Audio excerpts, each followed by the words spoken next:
everybody, and welcome back to the Nextlander podcast, now in 2024 vision. Put on your glasses, get the molds of your ears ready to go in this oral formats and visual and 3D. Alex Navarro, people can't see you scrunching your face in 3D, or though maybe they can. No, they cannot.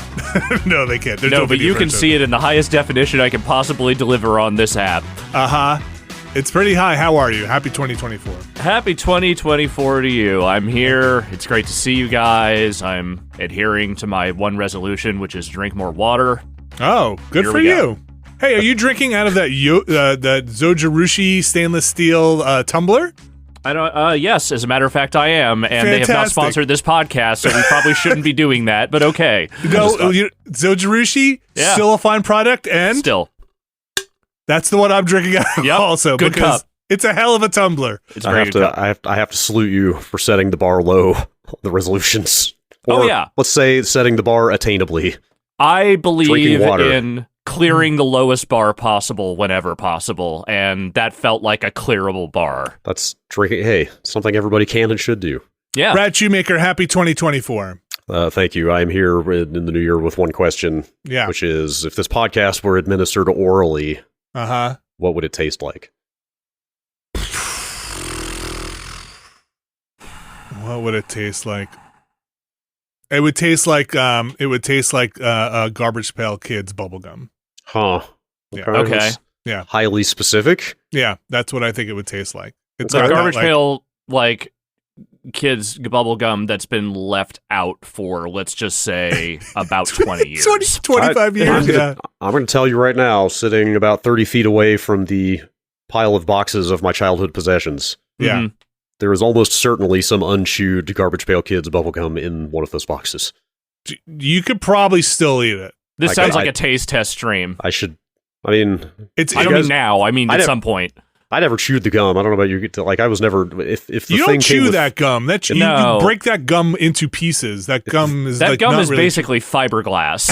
If the toy or trading card came with something that went in your mouth, I usually did not put it in my mouth, so it's almost certainly still back there. I did chew the Bazooka Joe gum, which is basically the same thing. Yeah. Which you're basically getting for the comics more than anything else, but I did chew the gum. You love those I know you and your sense of, that Bazooka Joe. I mean, when I was like 9, I guess, but also that did not last very long. Have you ever come up with your Garbage Pail Kid name? No, I don't. Vinny's kind of a tough one. Assy Alex. How about Skinny Vinny? Skinny Vinny is the first one I thought. The illustration would be you slipping down the shower drain or something. Sure. Yeah. My kids call me Daddo McFaddo, so maybe that's Skinny Vinny and Daddo McFaddo are like the two, like the 18-year-old version and the 45-year-old. And you haven't locked them in the basement just to get them to stop doing that? No. Okay. I encourage it because you should hear what I call them. Wow. No. Wow. I'm kidding. I say, look, this is okay for me, but I just want to let you know this might not be okay out in the world. I don't mind. I'm not offended, but just because it rhymes doesn't mean it's okay to just say words. If you call me that in front of company, you're not going to college. That's right. You're going to community college. We'll just we'll be a little less severe. I'm going to have to spend the money we saved for college on my own needs. Thank you very much. There are some new Masterpiece Transformers that have your college fund's name on them. That's right. They're going to college because those 529s can only be used for colleges anyway. So I'm sending Optimus Grimlock Prime to college. That's right. My other son Grimlock. I have to launder this money. Grimlock here for Econ 101. Yeah, Megatron with an accounting degree. Look. In a suit. Megatron in the comics is a philosopher and a thinker, okay? He writes a treatise. Optimus Prime reads it. It's all about bringing power to the workers of Cybertron. He's fighting in the gladiatorial pits. He's basically a revolutionary. He doesn't need no college. He learned in the pits fighting. I mean, what's more revolutionary than a thinking gun? Yeah, exactly. I started to solicit for some fan art of Megatron in a business suit. It's probably there. Those needs have already been covered. Yeah. Okay, good. Yeah. I this year for resolutions, I don't really believe in New Year's resolutions. But I don't either. That's why I keep them very loose and low impact for the most part. I do believe in the beginning of the year, I sit with the family as we're doing our New Year's celebrations, and I say, where do we want to be in 2025?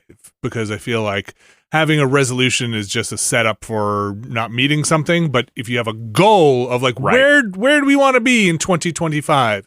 Do we want to have, like, we got a new table in 2024. That was a big goal, right? We want to be sitting, not on folding chairs anymore. Sure. So I feel like that's maybe a workaround for a resolution, but I feel like it gives you a target to shoot for. Like when we're sitting here in 2025, where do you want to be? And where I wanted to be in 2025 was not sitting in this basement, stinking both me and the basement like doo-doo. Is where I want to be. I think that's an attainable goal. Seems like it wouldn't be that hard, but I mean, I set a goal for myself in 2023, which was I don't want to be in this apartment anymore. I would really love it if, and I said to myself, the likelihood of that happening might not be above 50%, but I'm still going to give it a shot. It worked out. I'm glad for it. Now that I've achieved that, kind of feels like, all right, well, at this point, I might as well just be hydrated. Enjoy the house while hydrated. That's right. Welcome to the rest of your life. Yep. That's right. Drink water and stretch. That's it for the next, unforeseeable years. I mean, look, drink the water in 2024. Maybe we stretch in 2025. That's a stretch goal. It's very good. Very good. Boo me for that. Come on. No, that's good. I like who doesn't like a good Kickstarter joke in 2024? Very timely. Yeah, very good. Do you guys do any kind of like gift exchanges for the holidays or anything like that? Nothing. No, I basically cut that out of my life. Like the whole holidays? Yeah. Like Christmas and everything? Christmas and everything. I thought you meant like a post New Year's gift exchange. I was like, we just did that. No, just for children at this point. Okay. Yeah. Kids get gifts. Adults don't give each other gifts anymore. Okay. Everybody's got what they need. Kids get anything fun?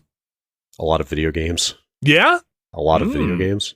Digital games? Should we get into it? Let's get into it. I went with the strategy of, well, okay, my nephews are 6 and 4, and they have extremely limited time to play games by parental fiat. And so I decided to go with the strategy of what if I just bought more games for them than they could possibly like wrap their heads around. Impossible. That number of games turned out to be 11. That's a lot of games. Wow. Yeah. That's a lot of games. They only have a Switch. Okay. A Switch has a lot of games. It's true. They only have a Switch, and they also only pretty much have first-party Nintendo games previously. Okay. So mostly Mario Kart and other Mario-related things. I mean, to be fair, when you have a Switch, those are usually the first things you go for. To be fair, shout out to Nintendo and their third parties for some extremely deep sales over the holidays. No first-party sales, though. Yeah, I was going to say, no first-party sales. No, but let's say, if I could tack on Ukulele for $3, I was like, why not? Yeah. Did they have an SD card for the Switch? No. Okay, that has yet to be resolved. Okay. That has yet to be resolved because SD cards are sold out all over the place. No kidding. I didn't know that. All the shipping was like, arrives January 8th. Jeez. Damn. I was like, well, guess we're going to be deleting and re-downloading games. Yeah. We're just like, who's got a camera? Give me your camera. We don't need photos this Christmas. Just give me your damn camera. I didn't think about that. Oh, yeah, that's happened in this household a couple of times. Okay. I've got the list here. All right. The other thing is, they already have the Switch. I was going to I'm getting all these downloadable games. A lot of them don't even have physical releases. What to do about gifting the games? My tack was to download the games onto their Switch and then wrap the Switch that they've had for 2 years. That's pretty good. Okay. That's with fun. With a little post-it note on it saying, like, plug me in for a surprise. That's great. Yep. Yeah. I like that. Yeah. Also, don't wait until 1 a.m. the night before Christmas Day to do that. And try to buy multiple eShop gift cards from Amazon at the same time. Oh, no. If you value your Amazon account. No, you basically just stole a credit card and are trying to launder that money as quickly as possible. Yes, it popped every fraud protection device known to man, and then Amazon completely locked me out of my account. Yep. Yeah. Did you have to call them? No, I was able to automate it. Yeah. Automate the unlocking process, which took about half an hour, at which point I was just like, I'm going to bed. They will get their present later tomorrow.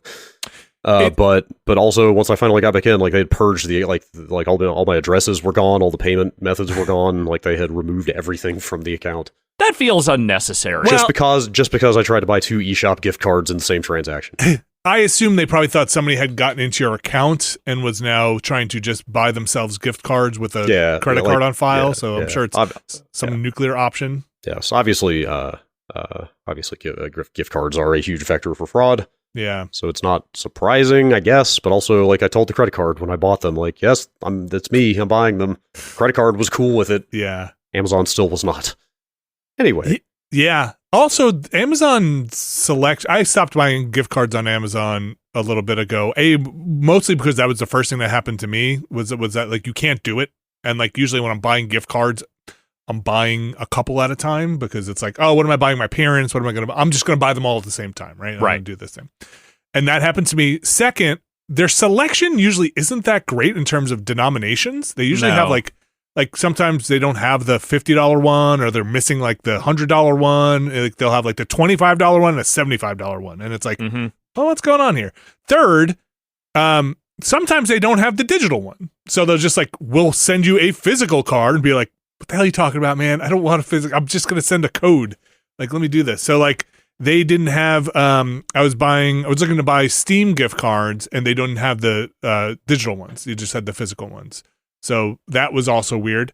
And I don't forget if I'm up to 3 or 4, but sometimes you get them and the codes don't work. And every once in a while that does happen. Yeah, a couple of cases of that where it's like, though, if you buy them in the store, they're supposed to check to make sure they're activated and working. So I noticed now at the CVS that's walking distance to me, they just have a whole rack of gift cards. Yeah. They also don't have the maybe denomination isn't the right term, but the amounts are limited also. Mm-hmm. But they have everything there, man. Oh yeah. Fortnite, Roblox, Applebee's, Target. So one of the things that one of the various suburban journeys we began over the course of the break is that we are now Costco members. Nice. Which Great. Just feels like a thing you have to do once you buy property. Take me to Costco. Yeah, so we went to Costco, and we were just buying other things, and I was like, oh, I want to see what their gift card selection is like, because they have a bunch of that stuff there. And they had everything except Steam. Like, they had all the consoles, but the best part was they had one entire wall of the things that was like all 3 consoles kind of evenly divided. Then on the other side, it was all Roblox. Yeah. All Roblox. Not just Fortnite? No. Okay. Roblox, yeah. So, Brad, you got your account back? I did. And the transaction, you were able to, Christmas wasn't canceled? You were able to make your e-purchases? No, Christmas just came about 3 p.m. Instead of in the morning.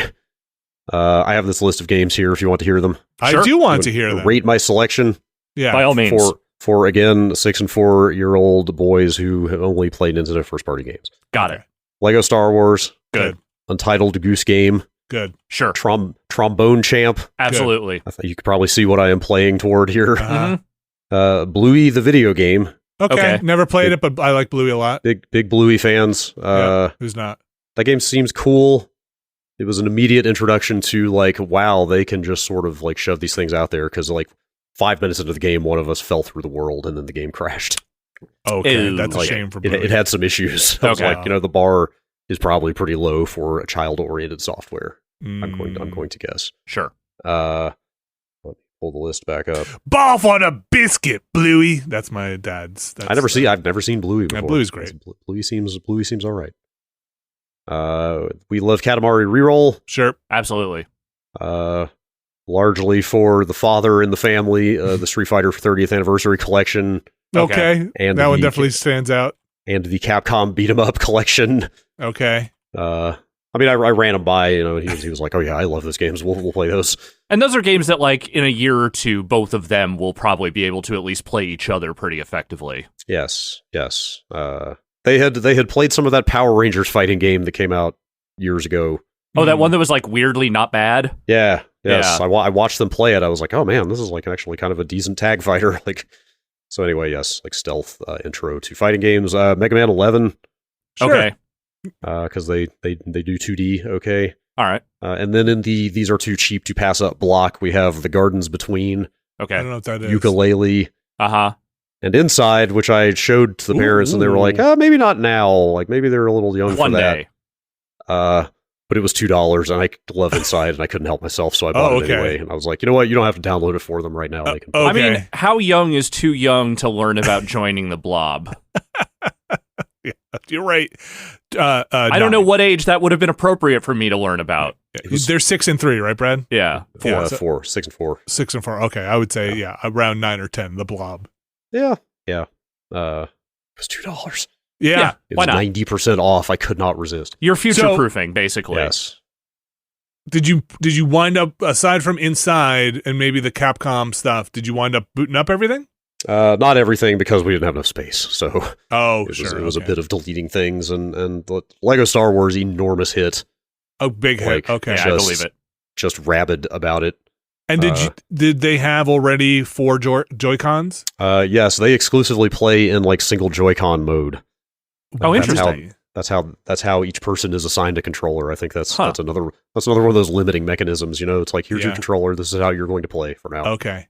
Does Lego Star Wars allow for more than 2, or is it just 2? It's only 2-player, but you can actually play it just fine with those controllers. Okay. Especially for, like they don't quite have their heads around like dual joystick yet anyway.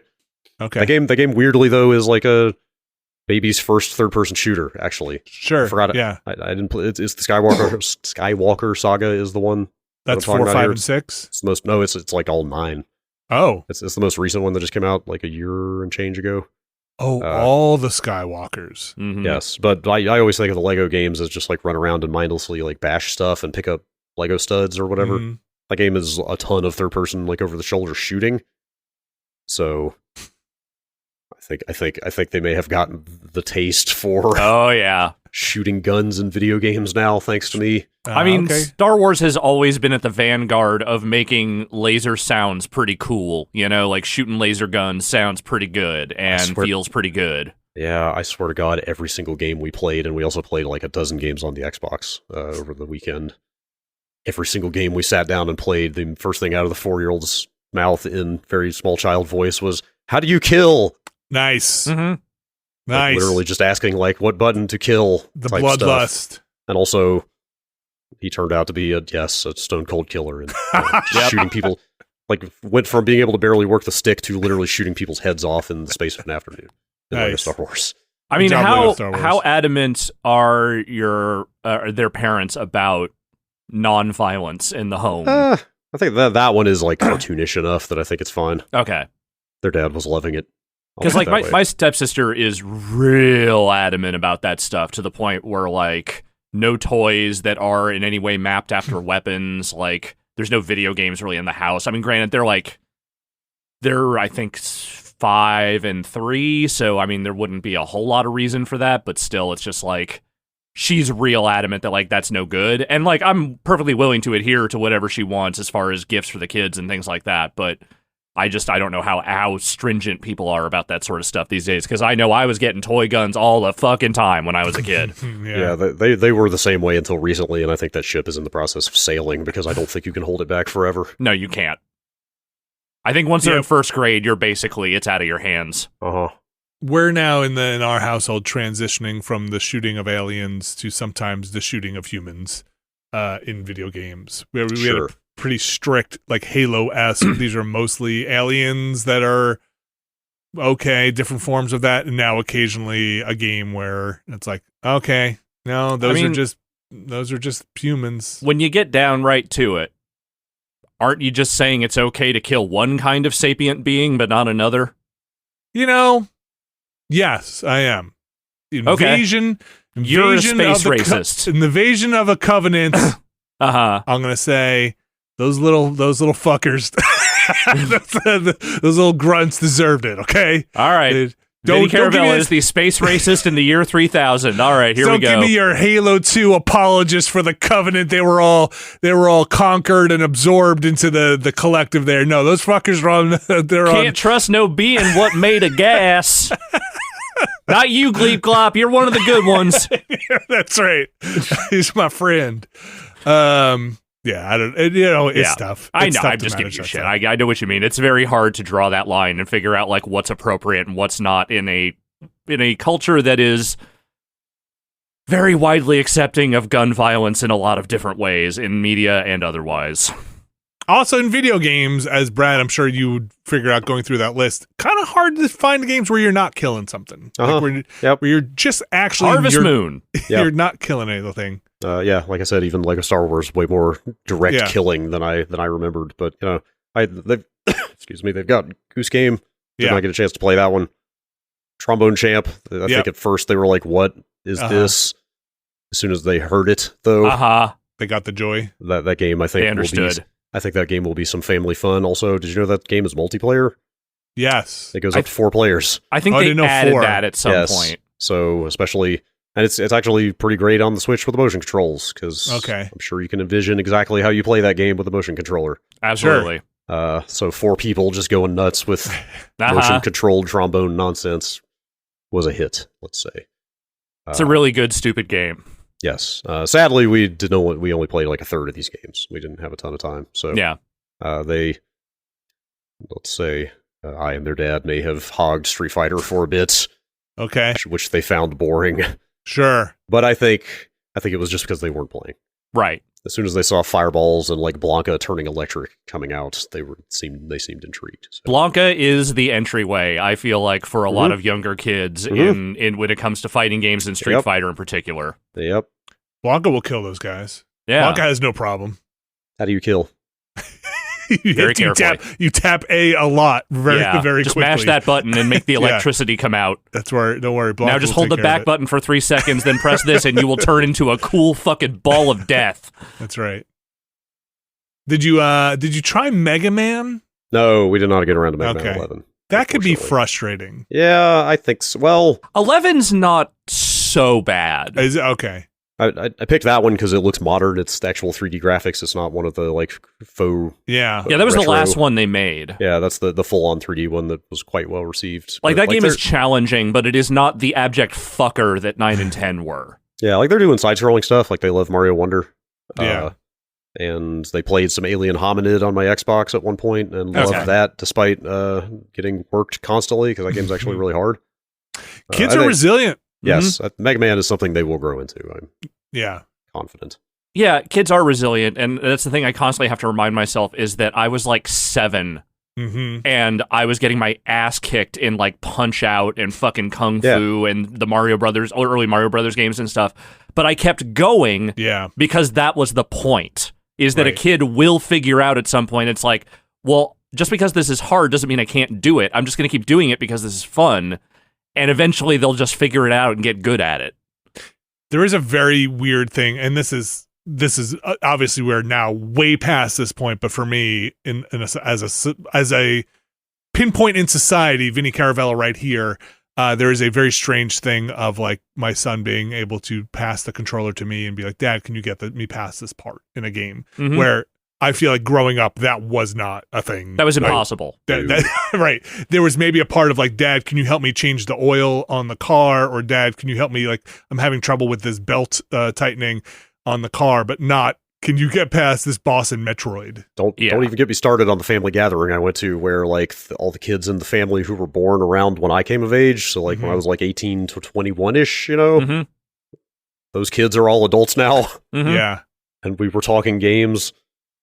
That was a weird one. That was weird, like talking to them about what their favorite games are. It's like one of them's like, "Oh, I love Hades," and I'm like, "Nice." Oh, I used to work with the guy who wrote that game, and another was like, "Oh, we're playing through Final Fantasy X-2 right now. Like we're on the last boss." I was like, "Oh, I reviewed that." That's starting to feel old. Starting to feel a little old. But yeah, look, there are people who are basically in politics and running the show now who have grown up playing video games and will reference video games in like policy and shit. When the time comes when somebody's up on that stump and is quoting Final Fantasy VII to you on the stump speech, then you know we've gone too far. Right. And we'll know that video games were a mistake. What you're saying is we should start legislating via dress sphere. That's I've been saying that for decades now. Every person will be assigned a job. We've made a sphere grid here for your best talents. We are going to put the marble in and see where it lands. It's the only way. If Una was the first woman president of the United States, I think I would be okay with that. Yeah. Anything else, Brad? That's pretty much it. That sounds pretty fun. Boy, they sure liked Nidhogg 2, I'll say that. Oh, Nidhogg 2, interesting. Nidhogg 2, I did not have, I don't know if is one out on consoles? I don't know. It must be, it has to be. It was at some point, yeah. I feel like I had a hard time finding it. I remember booting it up on the PC for the kids. Right. I happened to already own Nidhogg 2 on Xbox, and I was like, oh, that's like 2 buttons. They could probably figure that out. That both their dad and the older one could not stop playing it. So, 4-year-old wasn't quite getting it and didn't quite love it, but as soon as you grasp video games, I could see why that game would really get its hooks in people who'd never played it before. We played Nidhogg 1. We do not play Nidhogg 2 in this house. Yeah, 2's weird, but it's what I had, and if that's all you've ever played, then that's still pretty good. I know it's too late, but Spider Hack. Oh, duh! Yes, we played a shitload of Spider Hack. That was amazing. I totally. It was just a lot of what 4-player games do I have? Hell yeah, Spider Hack's rad, and they updated it, and there's a bunch of new stuff in it. Spider Hack was a huge hit, even for the 4-year-old. Couldn't quite grasp it, but didn't seem to care that he was dying constantly. Okay, just seemed to be happy about playing it anyway. It's fun and goofy, and it moves. Mm-hmm. Yeah, like just doing the swinging alone is fun. So yeah, and the lightsabers. Yes, totally reliable delivery service is the other one on the Xbox that we played that they were way into. Have you played that? Yeah. That's not that old. I don't think we ever did anything with it on here, but it's very loose. It's like loose game. It's like if Gang Beasts was an open world game. Yeah, kind of. That game's really stupid. Yes, it's just dumb physics, open world missions to deliver stuff, but it's impossible to deliver stuff, and also they could not have cared less about delivering stuff. I believe that. They just wanted to get in the vehicles and break stuff. Human Fall Flat-ish type of game. Yes. Yes, and not I don't know, those with Doman games where you're just a blob. Okay, that's the last thing I'll say, actually. I now have a PS5 out here, which is nice, because I may still be out here for some time in the future, off and on. But they love Spider-Man, especially the younger one. Okay. Love Spider-Man. As a whole, or just as a game? character, okay. as a concept. Half of the clothing is Spider-Man. I was all excited to show them Spider-Man 2. That lasted 10 or 15 minutes. And then they wanted to go back to totally reliable delivery. Oh, okay. I very much was questioning my chops for a minute there of man, I am completely out of touch with the youth. Yeah. That I thought they would want to see this extremely good, polished looking, big budget superhero game. They just wanted to go play the dumbass physics hijinks thing. Yep. There's something amazing about kids that I at least the ones that I have encountered, and it's been a decent amount now, that it's wonderful. They are at a graphic agnostic time in their lives where it's it doesn't matter. You and I and Alex, we all appreciate how good Spider-Man looks, but that's not an accomplishment for them, right? That's yeah, of course it looks like it. Well, I don't know, what else do you want? But this looks silly and dumb, and that's fun.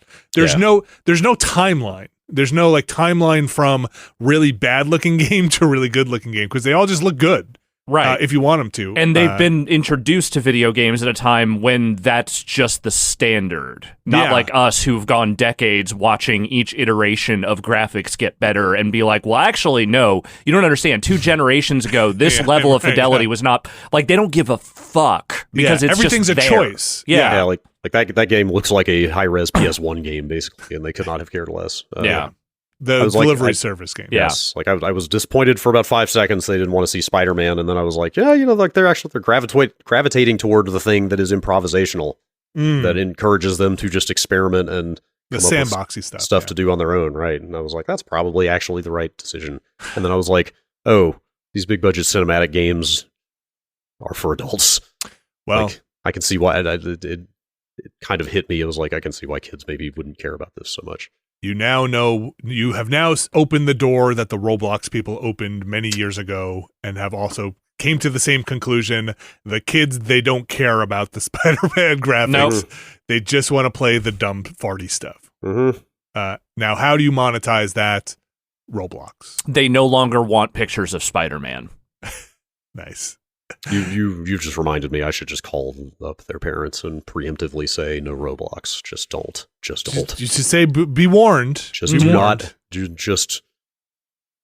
Well, shit, they're going to hear about it from their friends. I was going to say just never speak the word, but they're going to find out one way or another. But just don't. I would have been curious for you to go on a Roblox journey with them to kind of hold their hands on a Roblox journey. You have to, first of all, you have to make accounts for everyone, which sucks. I don't know how much local multiplayer stuff there is. Are there tablets in the house? Do they have tablets? Are there like iPads? Super old ones. Okay. Not anything current. Because that's how we had to wind up doing the Roblox in this house, was like, okay, someone's on an iPad, someone's on an Xbox. Roblox, man. I get it.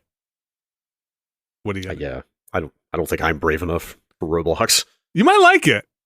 There's a lot of like clicker-esque stuff in there that you're like, sure, yeah, okay, I knock it, but like, yeah, I'll hit this button 1,000 times to get a power up. You know? Now I definitely don't need to see that. I ain't too good. That sounds kind of fun. Sounds dangerous. For it. All right. Should we take a break? We'll come back, talk a little bit more video game stuff, and we'll talk maybe your thoughts on the, we didn't get a chance to talk about it last time, on the Game Awards show and stuff that happened during the break, news and all that. Stick around. We'll be right back. All right. We're back. And more stuff during the break. Alex, you got up to anything game-wise? Yeah, here and there. I spent a lot of this time finally doing the remaining tidying of this basement space that I have been putting off for months because it just would have required me to sit down for an entire day and actually clean, which is maybe my least favorite thing to do in the world. But I did it. I did a few things here. I finally broke down that apparatus you had built for the driving wheel for the trucking. Because that thing was not going to fit under my desk if I was going to ever try and use the wheel again. Okay. So I bought a stick shifter mount for the shifter. The steering wheel can just go on top of the desk, and the foot pedals just fit underneath. Okay. So now I just got to hook them up. But otherwise, they're all there. And so, that's sweet. Sweet. Yeah. You're ready to go. I'm ready to go. I need a track IR thing or whatever that. There's another solution I think now that isn't track IR that people are using. Eye tracking one. Yeah, I haven't used it. I might try that out at some point and see what it's like. But I feel like that's the last missing piece for that. I now have good walking space everywhere. The drums are kind of in their spot. Everything's kind of wired in a way that it doesn't look like a complete disaster. And the last thing I did was set up all my tiny consoles on this little shelf I have here so that I can just plug them direct into my second monitor, and I spent a lot of time playing old NES games. Yeah?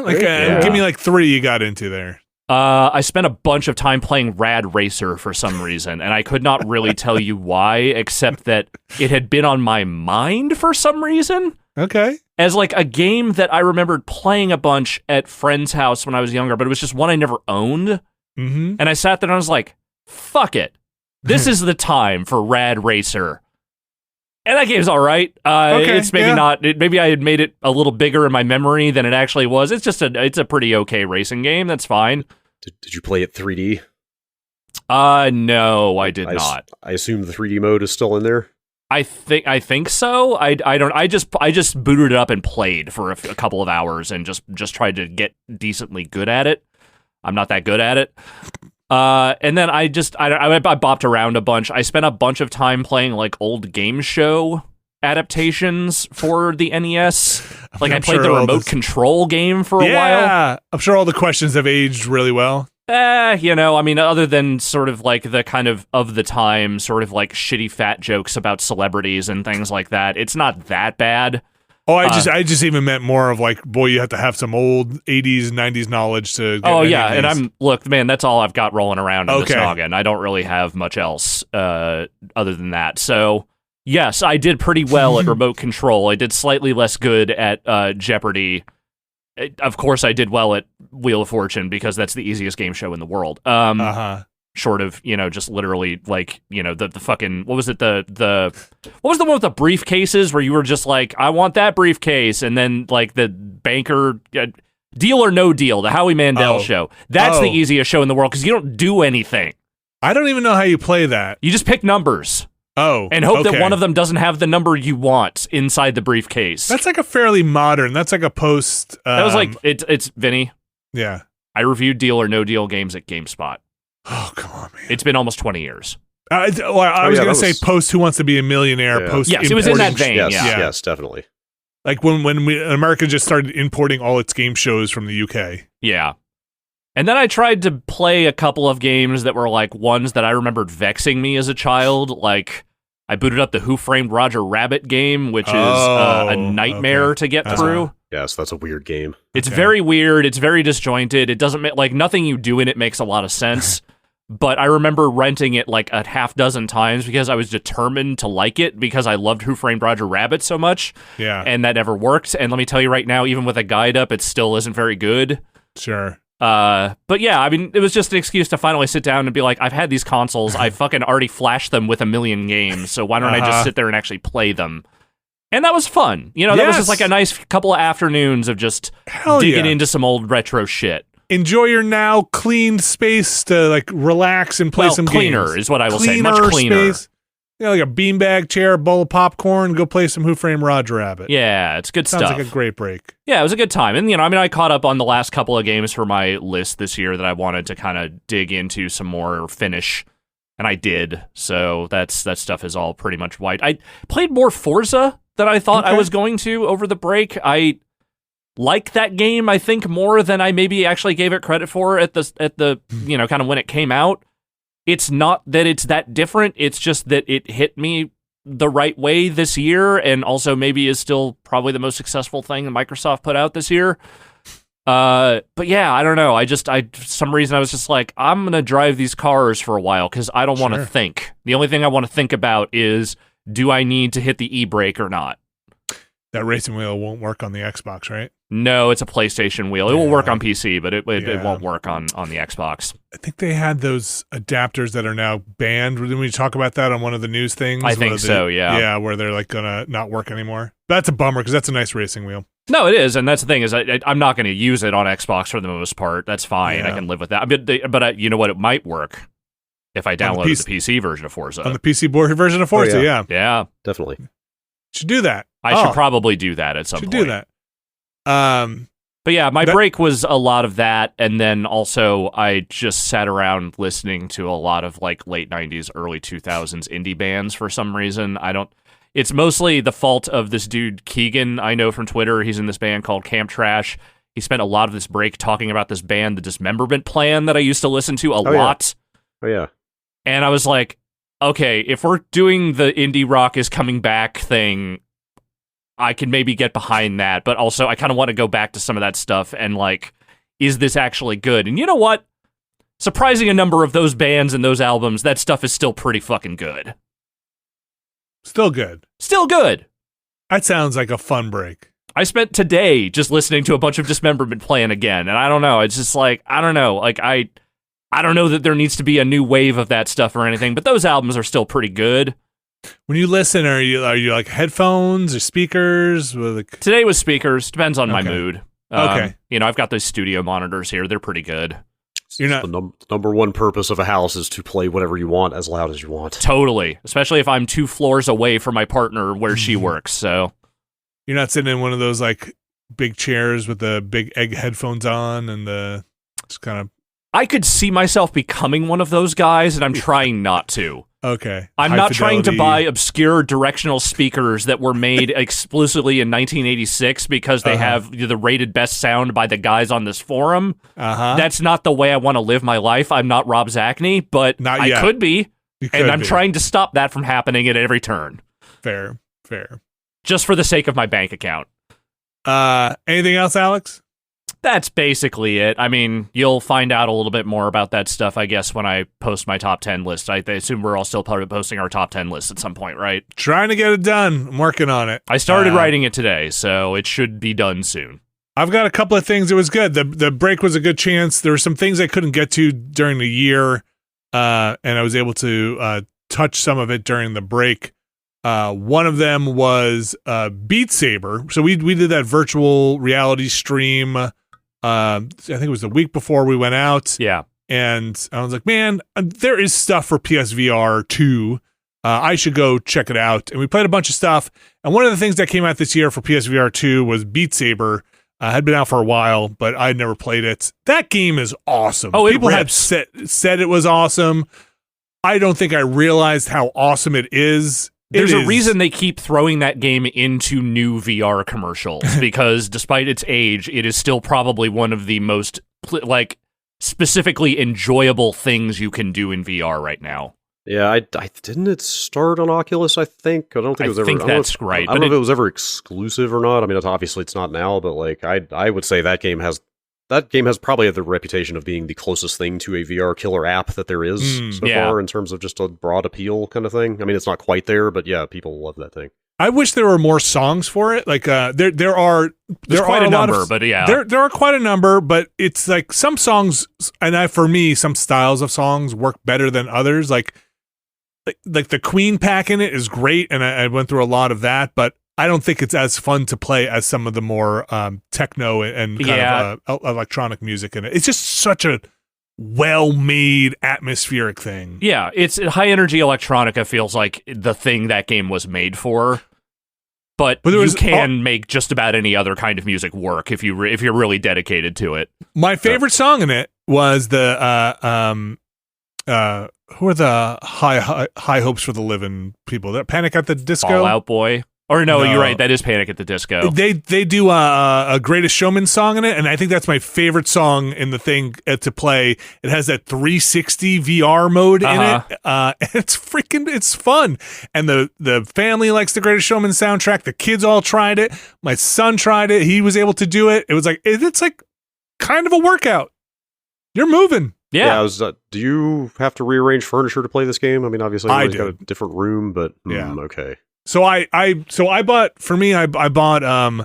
Alex, you're familiar with it. I'll just describe. I have a very narrow, skinny room where I play games. It's very, very tight quarters. I couldn't do anything in their VR. So I bought an extension cable for the VR, which allows me to just take the headset into the more like dining living room area, and then I move the couches and stuff away. So, you don't need to be in front of the TV for the VR. So I just kind of put a longer cable on it and then moved everything over there. And yes, I have to shove all the furniture to the walls to have I forget what it is, like 9 feet by 9 feet or something like that. The square footage and even then I have to trick it a little bit and be like, no, like we're good. Just everybody watch out. Don't get too close to the banister here. Is that like the minimum? Like, do they want room scale? Like they don't get you don't need it for standing mode. Oh, okay. You don't need it for that game, but that's what I like to, if I can do it, I'll do it. I think it's like 6.7 feet or something like that. I couldn't, when we did the VR stuff in the basement, I couldn't make that work. I did not have that space to do that. So I just did standing. They have different modes in Beat Saber that's like, full 360 or, just one saber or two sabers. And it's really, I can't recommend it enough. If you've been on the fence and you have a PlayStation VR 2 or any kind of VR, it's just really fun. And I played a bunch of it on PSVR 1, so like that. That was probably the thing I played the most on that headset. It's cool. I should grab that. It's a load of fun, and just the feel of it is very, very, very good. Very well done. I also jumped into Dave the Diver, a game. You dove into it. Dove into Dave the Diver. Indie game, indie darling. Yes, the greatest indie game of 2023, I'm hearing. A lot of people had talked about it. I think that game, I finished it. I wanted to play a bunch of it over the break. I think that game's all right. I think it's charming. It's a lot of fun. It's, I think, maybe a little too long in terms of kind of how long it holds on to its charm. Mm-hmm. But overall, it was a great game to just like plop on the couch and play for a couple of hours because you don't have to think a lot on it, and it's fairly forgiving. It's a very checkpointed, fairly forgiving game that you can kind of just muddle your way through if you want to. I liked what I played of it, but it did seem like the loop could maybe get a little repetitive after a while. Like, do they change it up enough? It's one of those cool games where like, oh man, you made this mini game that you're going to use like 2 times. Like, that's neat. Or like, you made this mini game, this is like a new mini game. That's okay, fun. So they do. It's not like literally the same sushi serving mechanic every single time over and over. So they do upgrade some of that stuff where you get staff, and then so you're not doing all of the menial kind of work. Like you're not I got to the point where I could just do wasabi, right? And the rest of the staff is taking care of everything else, and still get the 5 stars. You're hiring people; they flesh that stuff out. There's like a crop growing mechanic. You get a fish farm. They add a lot of layers on top of it, but at the core, you are diving deeper and trying to capture fish. That's that is the main thing. The only frustrating parts are like if you underestimate or let's say overestimate your abilities, underestimate the strength of what you're fighting, and run out of oxygen while you're underwater, you can lose like what might be a 25-minute run, and you only get the surface bringing 1 item back up with you. So that's very deflating. Like, oh, I just needed 1 more hit. I was a second away. Because you could stay underwater for a long time. Usually your bag gets full before 10 minutes or so, but you could stay underwater doing stuff. But fun game.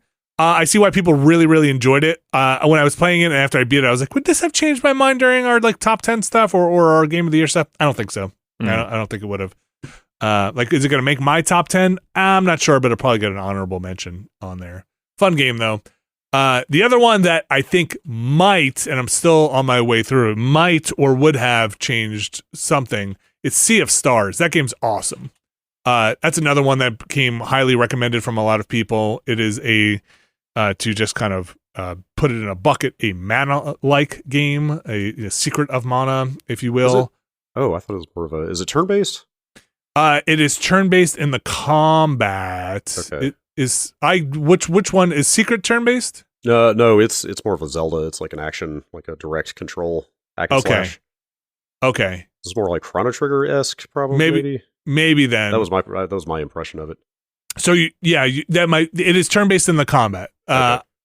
So you have I'm pretty early on still, only a few hours. It's just great vibes in that game. I love what's going on.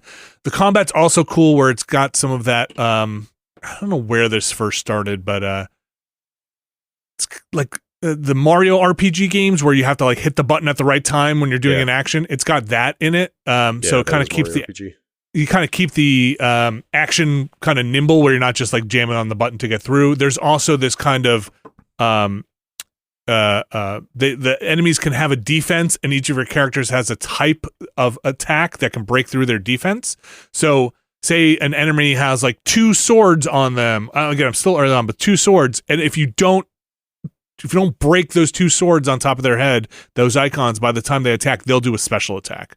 So you want to use the character's attack that does slashing damage, let's say, or bludgeoning damage, or moon damage. Or it's a cool mechanic. It like really makes you think about the enemy you want to attack beyond who has the lowest health, right? Like, because if I don't focus on this enemy, they're going to do this attack, or if I don't use this character to hit this enemy, it really adds enough to make the game a lot of fun. And like I said, I think the vibes are great. And you start off. Look, I'm old. It's been a while since I put on my JRPG pants. Couldn't even remember the Secret of Mana was a real-time action game. Look at that. What's the other Mana game? Gosh, that's a twisted history. Or is this what's Evermore? What's the secret of Evermore? Was made in the US. Evermore was developed by Squaresoft LA or something like that. Okay. That one's not as fondly looked on. Okay. Like the first game I think is Final Fantasy The Legend or Adventure on Game Boy. Okay. And then the second one is the SNES Secret of Mana.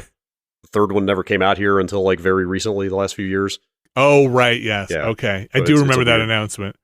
And then they've made a couple of recent, or actually they just announced like a 5th one, I think, at the Game Awards, because they made a 4th one a few years ago, Trials of Mana? I don't know, it's a weird series. This feels comfortable in a way that there are no bars ticking down for turns, ATB, no active time battle, whatever Final Fantasy wound up calling those things. You could take your time. You could switch characters, turn order in the battle, which is nice because you're doing these kind of special attacks.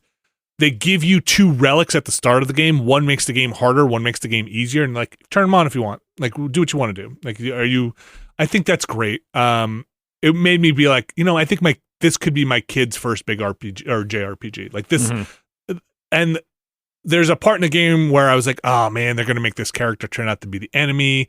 There's a part in the game where you don't see your childhood friend for like 10 years. And I'm like, oh man, this character's going to be, they were such good friends. And they're like, what happened? And like, this is going to be the big enemy in the game. But no, you just get back together, get big hugs, and he joins your party. He's like, I've been waiting for you guys for like 10 years. Where you been?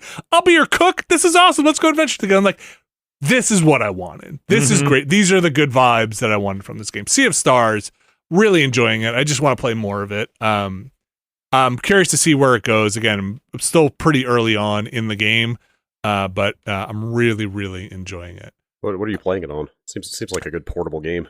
So I bought it because I don't play that much stuff on the Switch, so I just bought it on PS5. Okay. Yeah, I was gonna buy it on the PC. I'm now going through this phase now that there's a lot of console games on PC. Like there are fewer exclusives except on Nintendo. When I look at my catalog of games, the PC becomes the one that I can go back to despite generations and still play those games. Right. So I'm like, you know what? The PC. No matter what console, I don't have to dig up an old console. I just play it on the PC. So like old Assassin's Creed games where I'm like, I bought this on PS3. Like, do I have to buy it again on PS4 or whatever? It's like, if I have it on the PC, I just play it on the PC. Mm-hmm. So I've been leaning more towards, if given the choice, I'm probably going to buy it on the PC because if I want to go back and play Sea of Stars 10 years from now, it's probably still going to be on it. Well, let's hope it's still going to be on the PC. I don't have to dig out my PS5, right? Yeah. But my TV's big, which is fine because I can play through the Steam Link or through Moonlight, but it doesn't pass through HDR. Now I'm not saying Sea of Stars is the game to have HDR on, right? But there's still something to be like sitting on the couch with my PS5 controller, just playing this nice JRPG. It's kind of just where I want. Right. What you're saying is you just want it to have that option and for it to be functional. I'm just saying that's what I went through my head. When I was like, look, I could definitely sit on my couch and play this game that's on my PC. I have all the mechanisms in place, but I just put it on PS5. Yeah. Plus it was on sale both places. They had the same exact sale in both places. So sitting on a couch playing a JRPG on a PlayStation on a TV sounds right. There's a throwback quality to that. Yeah, right. And this game, for me at least, my JRPG happened on a Super Nintendo. I was not playing JRPGs, but I didn't have a PlayStation, but mine were the Final Fantasies, Mystic Quest, if you will. Don't judge me. No shame in Mystic Quest. Seventh Saga, those games all on the Super Nintendo at the time, which is a big JRPG machine at the time. And this has those. It looks like those games. Anyway, Sea of Stars, pretty great. And like Brad mentioned, that is available pretty much everywhere if you want to go get it. It's on the Switch if you want to go buy it there. I don't know if it was on sale there too. I've got to check that out. I've heard too much praise for that game, and I was too into those games back in the day to not. Also, I'm just going to real quick bring up, I have a complete inbox, like very nice, almost pristine quality Chrono Trigger in this house. Jeez. For anybody listening, is that worth anything? I haven't bothered to look it up. Probably worth something. But it's unopened or open? No, it's open. It's open. I played it. Repackaged well? But the box and all the 100% of the contents are like in basically flawless condition. Jeez. Even a little white insert for the game? Yeah, like everything. Yeah, it's probably still worth something. Yeah, so. Man. Need to do some more digging in here. Who knows what treasures await. Great game. And then I spent the rest of my time with my family. I was like, man, I'm going to do work on my garage. Yeah. And How dare you do that? I'm going to spend time with my kids while my kids still want to spend time with me. Mm-hmm. And that's what I decided to do. And we played a bunch of games. Before it's too late. Before they really don't. Right? We played a bunch of stuff and sat down, did a bunch of things. And with my son for Christmas, he got a battle bot. Like a little ant weight battle bot. And we made it. And now he's got basically what is a small thing with a tiny lawnmower blade on top of it that could probably do some real damage that we need to figure out how we're going to implement usage of this highly destructive device. So does that mean, I think that means I've got to get a battle bot as well, because what use is a battle bot even a battle bot if it's not battling? There are only so many plastic cups you can destroy, There's nothing sadder than only having one of a thing that is meant to go in a pair. Yes. A bot forever battling. Or killing. Or killing, specifically. Yes. So I think I need to go get one. I have to build an arena now because these things shred. I don't know if you guys have seen BattleBots or aware of robot fighting, but these things shred each other. Like they. It's a bloodbath. If there was blood, pieces go flying all over the place. Sparks, maybe. Sparks, like shreds of plastic and metal. So it needs to go inside some kind of an enclosure. And then it's great because it's the gift that keeps on giving. Now every birthday or holiday, you got to buy new pieces to repair that thing after it gets destroyed. So that's how they get We're going to a Jersey competition to watch one in the near future. So that'll be fun. But it's BattleBot and it's robot fighting time. Thanks, Farouk. Better them than us. The robots? Yes. They're cool. I mean, I'm not going to say they're not cool, but they're also expensive and a lot to keep up with. But yeah, that was the break. We mentioned more stuff on the Ramblecast, movies, Blue Man Groups, all the, your usual Kia stuff. You can go check that out from this week's Ramblecast. DC. Yeah. Museums. You can go stealing the Constitution. You can go hear all about that. That thing's huge, man. Have you seen it? It's like that's what they say. The Constitution's huge. So that Bill of Rights, it's huge. It's very important. All of them. I think we're going to take a quick break here. We'll come back. We'll talk about what happened in the world of video games. Stick around. This week's show is brought to you by Rocket Money. Alex and Brad, it is 2024, and for me, that means one thing and one thing only. Time to look over all those subscriptions I had built up over the last year or two and figure out if I need them or not. Alex? I hear you. I feel you. I mean, look, Rocket Money, man, I'll tell you where my money's rocketing. Out of my pocket and into the hands of various companies, some of which maybe I don't need to be giving to them anymore. Do you remember when we were all going to cut the cord and just get services a la carte? We're just going to pay for the things we need, and I'm not going to pay big cable for these big packages anymore? We were going to do a lot of things once. I was young once. Yeah. Rocket Money is a personal finance app that finds and cancels your unwanted subscriptions, monitors your spendings, and helps lower your bills. You can see all your subscriptions in one place, and if you see something you don't want, you cancel it with a tap. They'll even try to get you a refund for the last couple of months of wasted money and negotiate to lower your bills by up to 20%.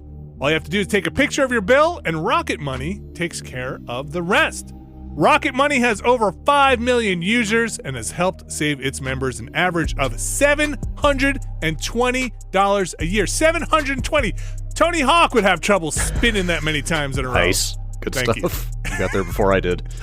With over 500 million in canceled subscriptions. So keep your Patreon subscription and let Rocket Money take care of the rest of them for you.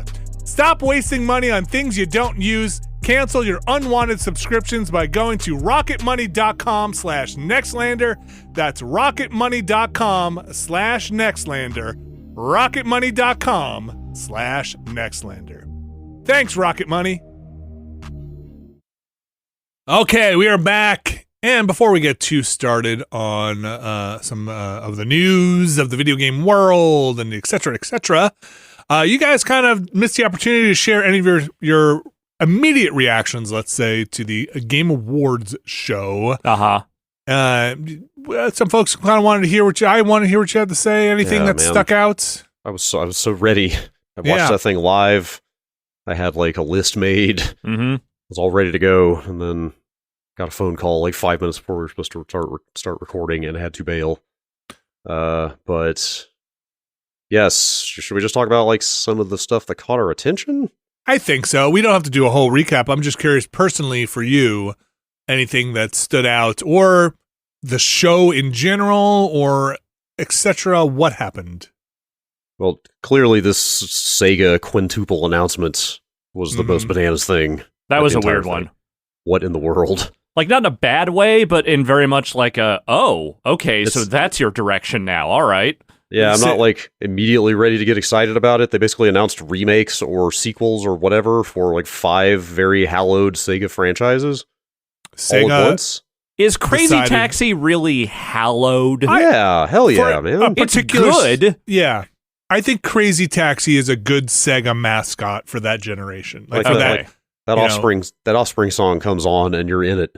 Yeah, you're not wrong about that. Like, I mean, Crazy Taxi is a very simple game. It's not like something I think about often or whatever, but it is, it's totally emblematic of a certain era of the arcade and Sega, right? That's what it is. It's emblematic to me of arcade stuff. It is not a particularly memorable home experience, which is what they exclusively deal in now, mostly. Yeah. Yeah, like, in fact, of these games, that's maybe the one I would be the least interested. Actually, the beat-em-ups, maybe more so. It's Jet Set Radio, Shinobi, Golden Axe, Streets of Rage, and Crazy Taxi. They are making new ones of all of those, and they showed all of them. Those are all things that I would, at the very least, be like, I'd like to see what you do with that now.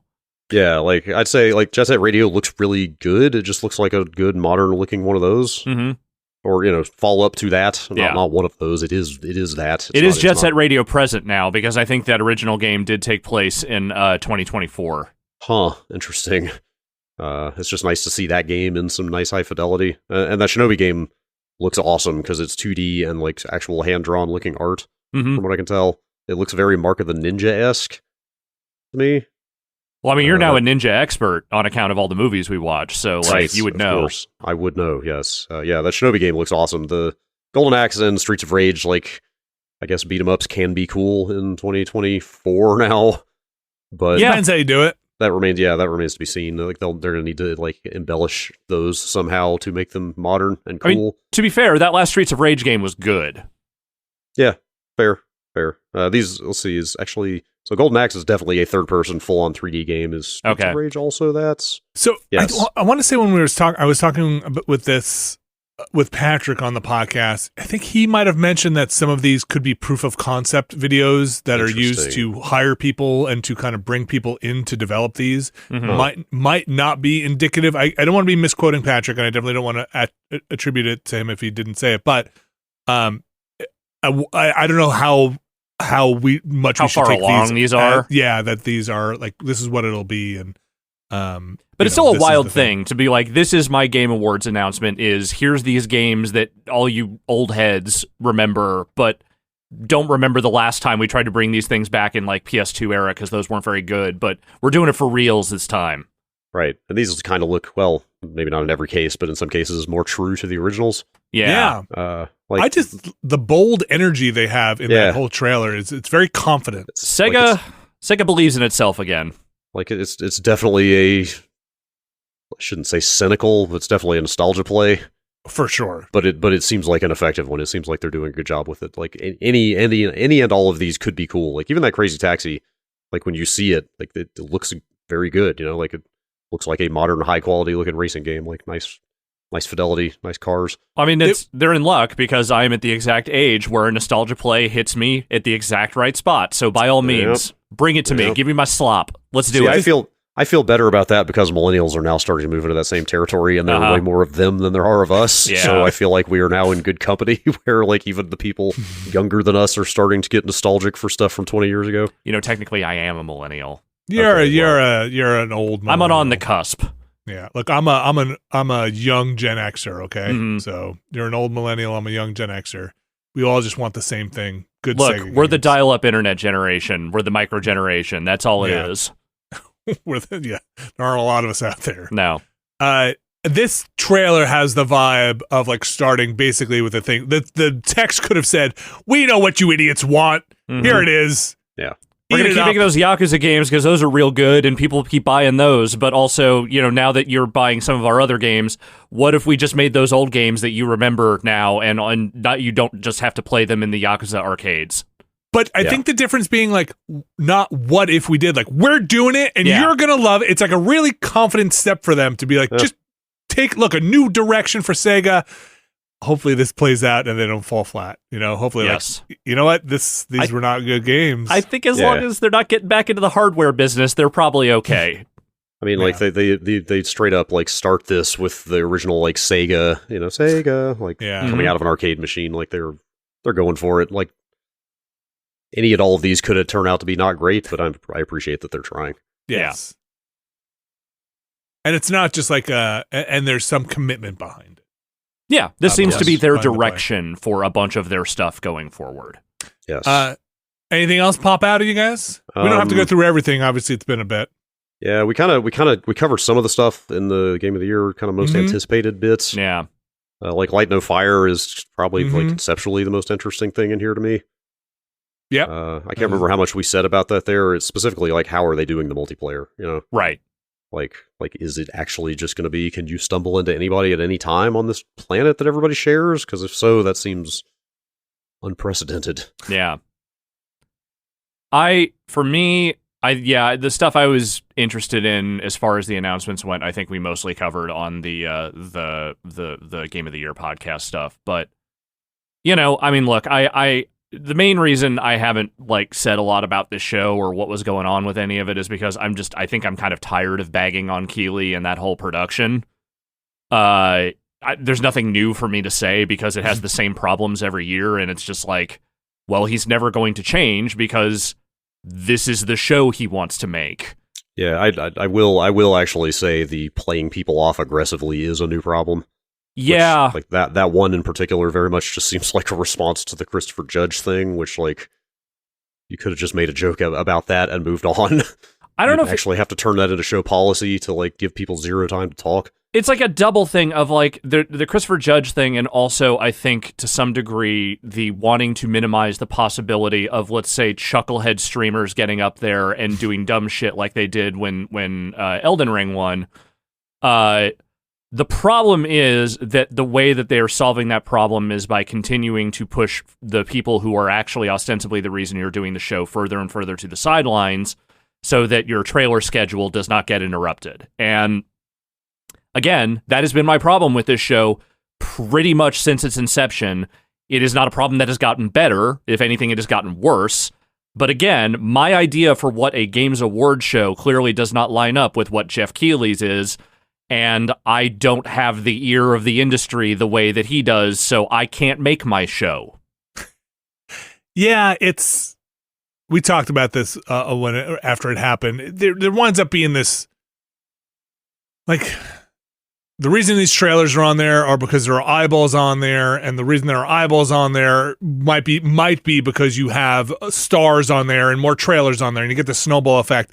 All the stars are here. Yeah, right. And the eyeballs aren't necessarily there, and I don't mean that I agree with this, but aren't necessarily there to hear the developers talk about their award and get their awards.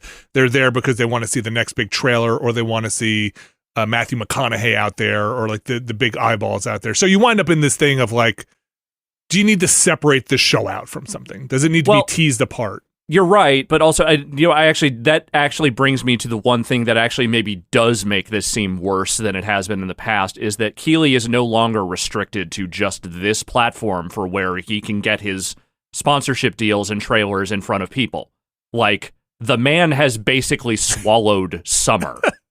Yeah. He owns it now for video games.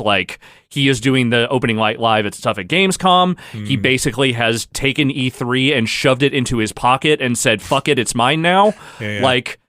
It's no longer a situation where he is having to find an excuse to do big game trailers and big reveals and all that kind of stuff.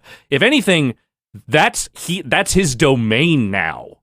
So, if he wanted to, he could push a lot of that stuff into other places and say, no, this is actually a time to celebrate the developers and the games and all that. But if anything, he seems to be leaning harder in the other direction.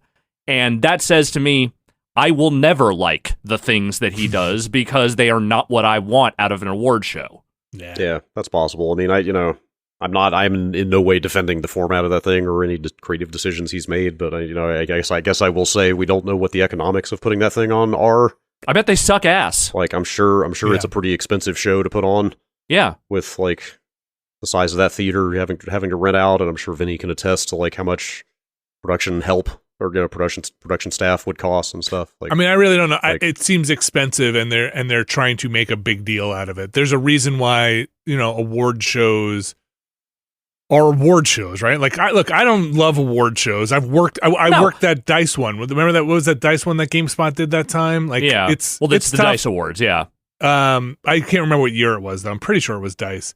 And award shows can be terrible. They can be great. They can be whatever. But usually, what they are is industry celebration, right? And that's the part I really would love to isolate out and be like, look, can we just get together? It's been a rough year for the industry.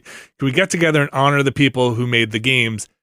And that's the vibe that didn't even come close to hitting with with this show. And that's my problem, again, is not the idea that, okay, trailers should never infect a thing like this, or that, you know, award shows are some kind of sacrosanct thing that have to be protected. Like, fuck no. But, like, if you are going with the pretense that this is an award show, you have to care about the awards at least a little bit. Yeah, a little bit. A little bit. And the amount that they care feels like it is draining with each successive year. This one felt wider than the last ones had. But again, I'm kind of with you, Alex. I think it's just not set up.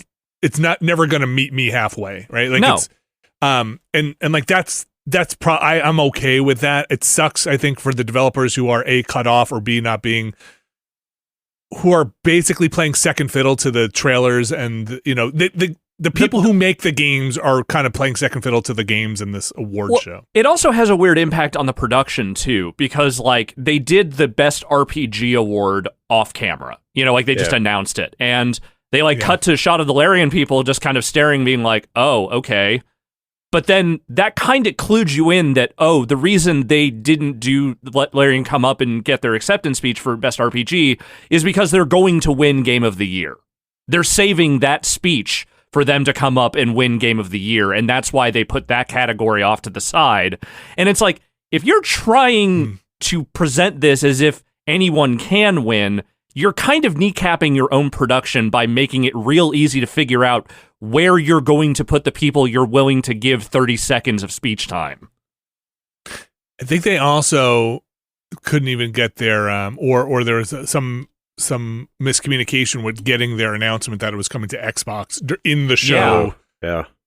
Where like, how do you not say that on stage? You could see how if you only have 30 seconds to, you know. Or I mean, you know, but or how does Keighley not say it on stage? You know, like that seems like an announcement they would want Microsoft, if nobody else would really want out there. So yeah, I think in terms, look, I actually enjoyed the deluge of trailers we got. Like I thought there was good stuff in there. That's the thing. There's never a year where there's no good stuff that comes out of that. My problem is this the venue for that? So I think my takeaway, I talked a little bit about this at the time, was, look, I think there's an appetite for an E3 in December. Like there's an appetite for this style of content at the end of the year. Publishers and developers maybe also cycle-wise are ready to push some of this stuff out for, look, we're getting 2025 games announced, right? So maybe there is an appetite for that announcement cycle in December.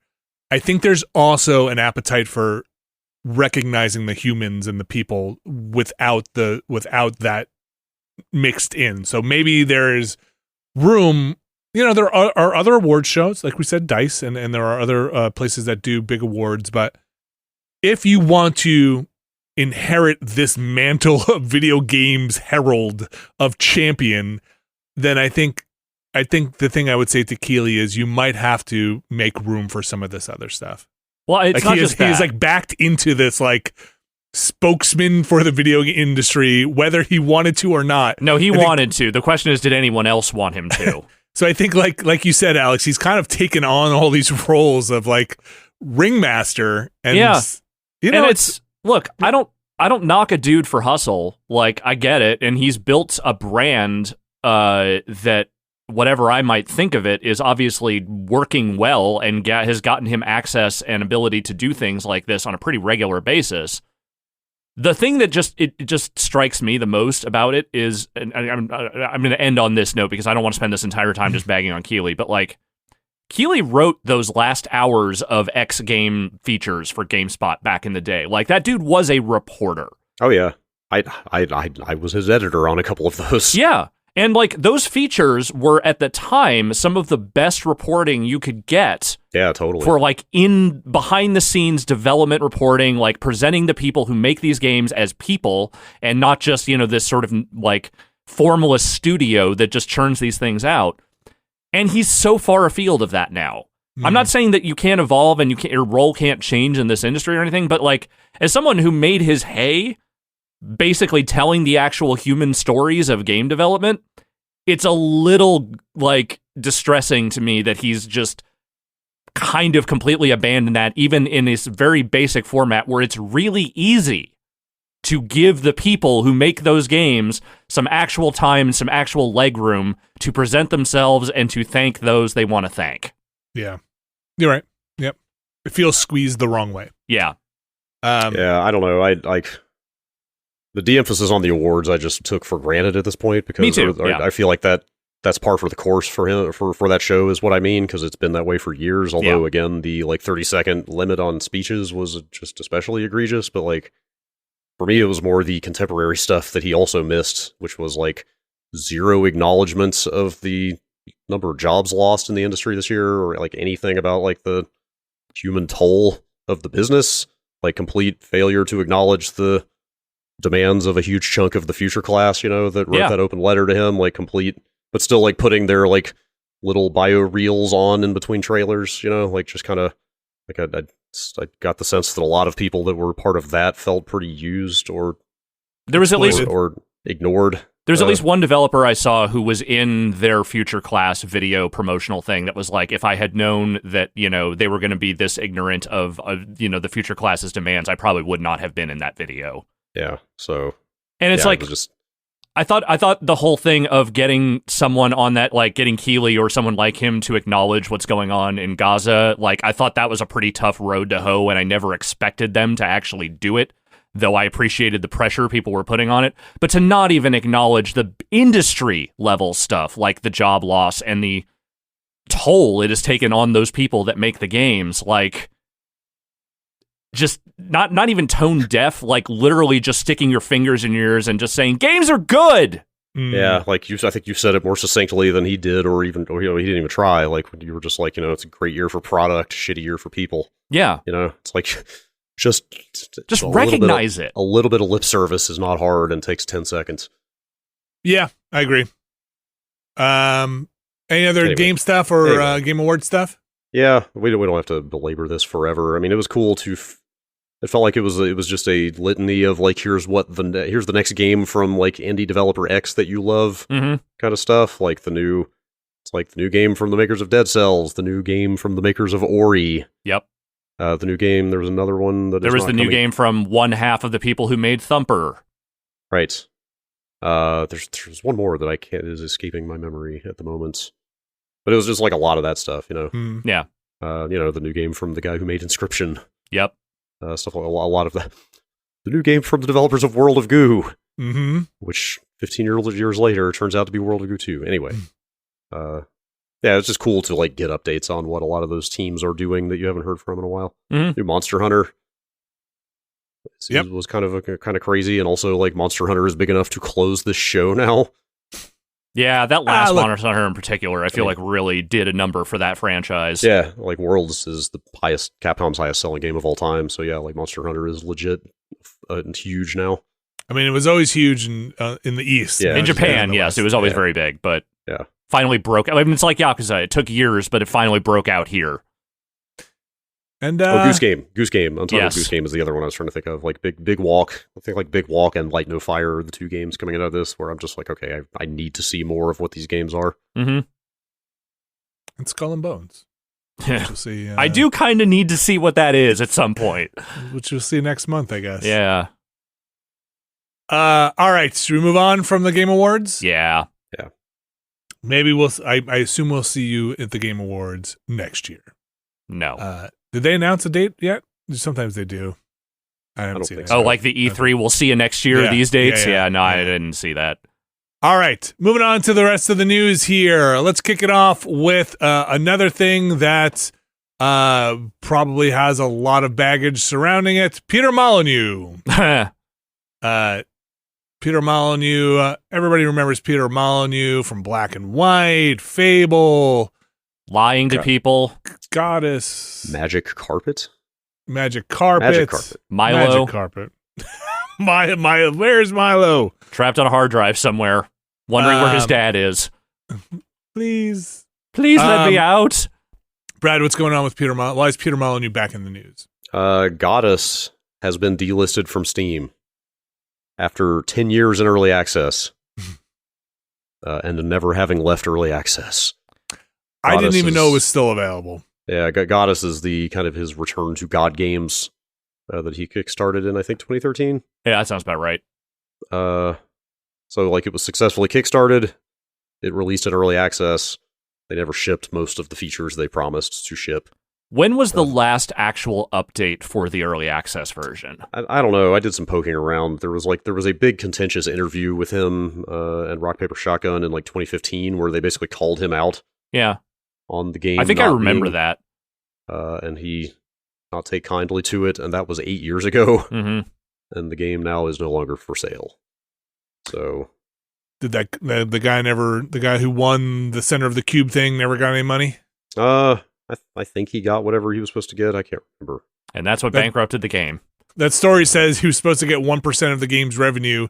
In 2017, it was claimed that the game had never made a profit. Okay. Some good Hollywood accounting, although in this case, I would actually believe that. Never made money. Anyway, yeah, just, not the first game to kind of crash and burn from Kickstarter or Peter Molyneux, for that matter. But definitely probably the most high-profile one. Yeah. Do you think that dude is ever going to get anyone to give him money to make games again? Well, the amazing postscript to this whole thing is that in October, I had missed this, he announced that he's working on a new game. And it's called Project Moat, and he says it's set in the world of Albion, which is where Fable is set, which I presume is owned by Microsoft. Yeah, I was going to say. So I'm not entirely sure how he's squaring that one, but we shall see. Microsoft, if you're listening, if you're giving Peter Molyneux money, don't. Actually, in the course of reading about that old interview, he said after Fable 3, he never wants to work with Microsoft again, so I don't know. Does he have like some weird rights thing where he can do stuff around that, but it can't be called Fable? I don't know. There's also this... Okay. There's an attached story to this story. I just want to make sure the date on it lines up here. But it's from September, and I had never heard of this game. This game, Legacy, that was also made by 22 Cans. Wait, really? Because they had another game called The Trial, I believe. Like, that was part of the ongoing, backlash to this whole thing, was that not only did they not finish Godus, they started working on multiple other games. The Trail, I'm sorry, not the Trial. The Trail is Betrayal. They were doing. This game, Legacy, is described as a, quote, highly anticipated Web3 business simulation game based on blockchain technology. Nope. Moving on. All right, next story. We mentioned this a little bit, but James McCaffrey passed away during the break or right before the break? It was, I think, right. It was like not long after the Game Awards, I feel like. James McCaffrey was the people who have played Alan Wake. Recently, Alan Wake 2 might recognize him. He was also the voice of Max Payne. Mm-hmm. Passed away way too young at the age of 65 after a battle with cancer. Yeah. So hats off to Mr. McCaffrey. Great performances and really great in Alan Wake 2. A man whose voice, I believe, is forever etched in video game lore. Like, if you think intense narrators in video games, you think Max Payne. Yes. Always and forever. Like, kind of nailed it. Yeah. Truly an iconic voice. I mean, seriously. Yeah. And a performance. And hearing him in Alan Wake was a real treat. Like, some of those scripts are pretty dumb and, sold that character. Yep. Something about his just manner of speech playing that character. Like, he doesn't just choose scenery. He, chews on the words themselves in a way that just, man. Yeah. Like, savoring every syllable. There was just something kind of singular about the way he did that character that I will miss. Yeah, and I don't know if there are any other plans for bringing that character back around or what the Remedy situation is, but it will definitely not be the same. Mm-hmm. Switching gears here, we're going to go through some of these quickly. There's a bunch of stuff here. Do you guys remember there was a Minecraft live-action movie in the works? Nope. Not until you brought it up earlier today. There is. Yeah. And apparently, in addition to the fella that plays Aquaman, what's his name? Jason Momoa. Jack Black's going to be playing the role of Steve. You know Steve, the Minecraft guy, Steve? I can't hate it. Mr. Kraft. I can't hate it. I can't. What are you going to do? Jack Black's all right. I got nothing against Jack Black. So he almost made that Mario movie tolerable. So, I guess this thing is going into production. It's supposed to come out in 2025 in April. Mm-hmm. It's a live action movie. Mm-hmm. Is he Steve? I think he's Steve. Is he the voice of Steve? That was my understanding. I mean, I have to assume it's somewhere along the way when he goes into Minecraft land, there will be some sort of thing where you get a very blocky Jack Black. Like it's the fucking money for nothing video or something. Like, oh no! But it should be that level of CG. Okay. It can't look good. That's the thing. Did you know in the Borderlands movie he's Claptrap? I did. Okay. I'm trying to forget the Borderlands movie every time it comes up. That movie should have been done a long time ago. Yeah, something weird is going on with that. Well, they did reshoots at some point, and Eli Roth did not direct them because he was doing something else. I think it's still supposed to come out this year. We'll see. I would like to see a trailer for whatever this is. I bet this Minecraft movie will also make billions. Well, yeah. I mean, that fucking Five Nights at Freddy's movie made a ton of money, and that movie sucked ass, apparently. Where's the Roblox movie? Like, let's just go. Oh, that's absolutely happening. It's weird that it took them this long to make a Minecraft movie, actually.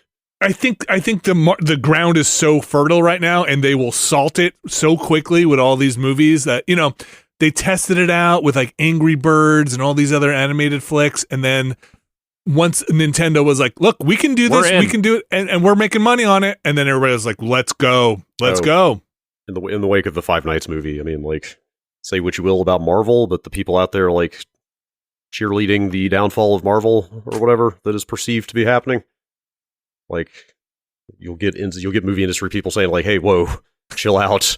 I understand how you feel about Marvel, but careful what you wish for. Yeah. Because when Marvel goes away, here's what you're getting in its place. It's fucking Five Nights at Freddy's movies. Yeah. I know. It's movies based on all of the games that 8-year-olds are obsessed with. Yeah, because it's not like the executive teams are changing at these studios if Marvel movies go away. The same bad ideas are going to keep getting bandied about. They're just going to find new brands to try and fucking exploit. We got, it's going to be making movies of, video games that, yes, the younger generation is playing. And it's going to be remakes and just mining of nostalgia movies, like stuff like Wonka and Steamboat Willie. But everybody's version of Steamboat Willie. Yes, everybody's making a Steamboat Willie movie. The future is so fucking weird. It really is. I could have put this in the news. Did you see all that business about Infestation 88? Yes. No. I don't know what that is. Sounds gross. It's exactly what you think it is. It is a horror game based on fucking Steamboat Willie. Somebody preemptively, obviously knew that Steamboat Willie was going into the public domain, so they started making I guess it's a Five Nights at Freddy's style, or it's one of those Twitch-friendly, like, scary horror stalker type games, except starring a god-awful, giant, monstrous Steamboat Willie. Mm-hmm. So that alone was weird. And then people started questioning whether the 88 was a Nazi reference or not. Okay. And that's just the internet now. Yeah.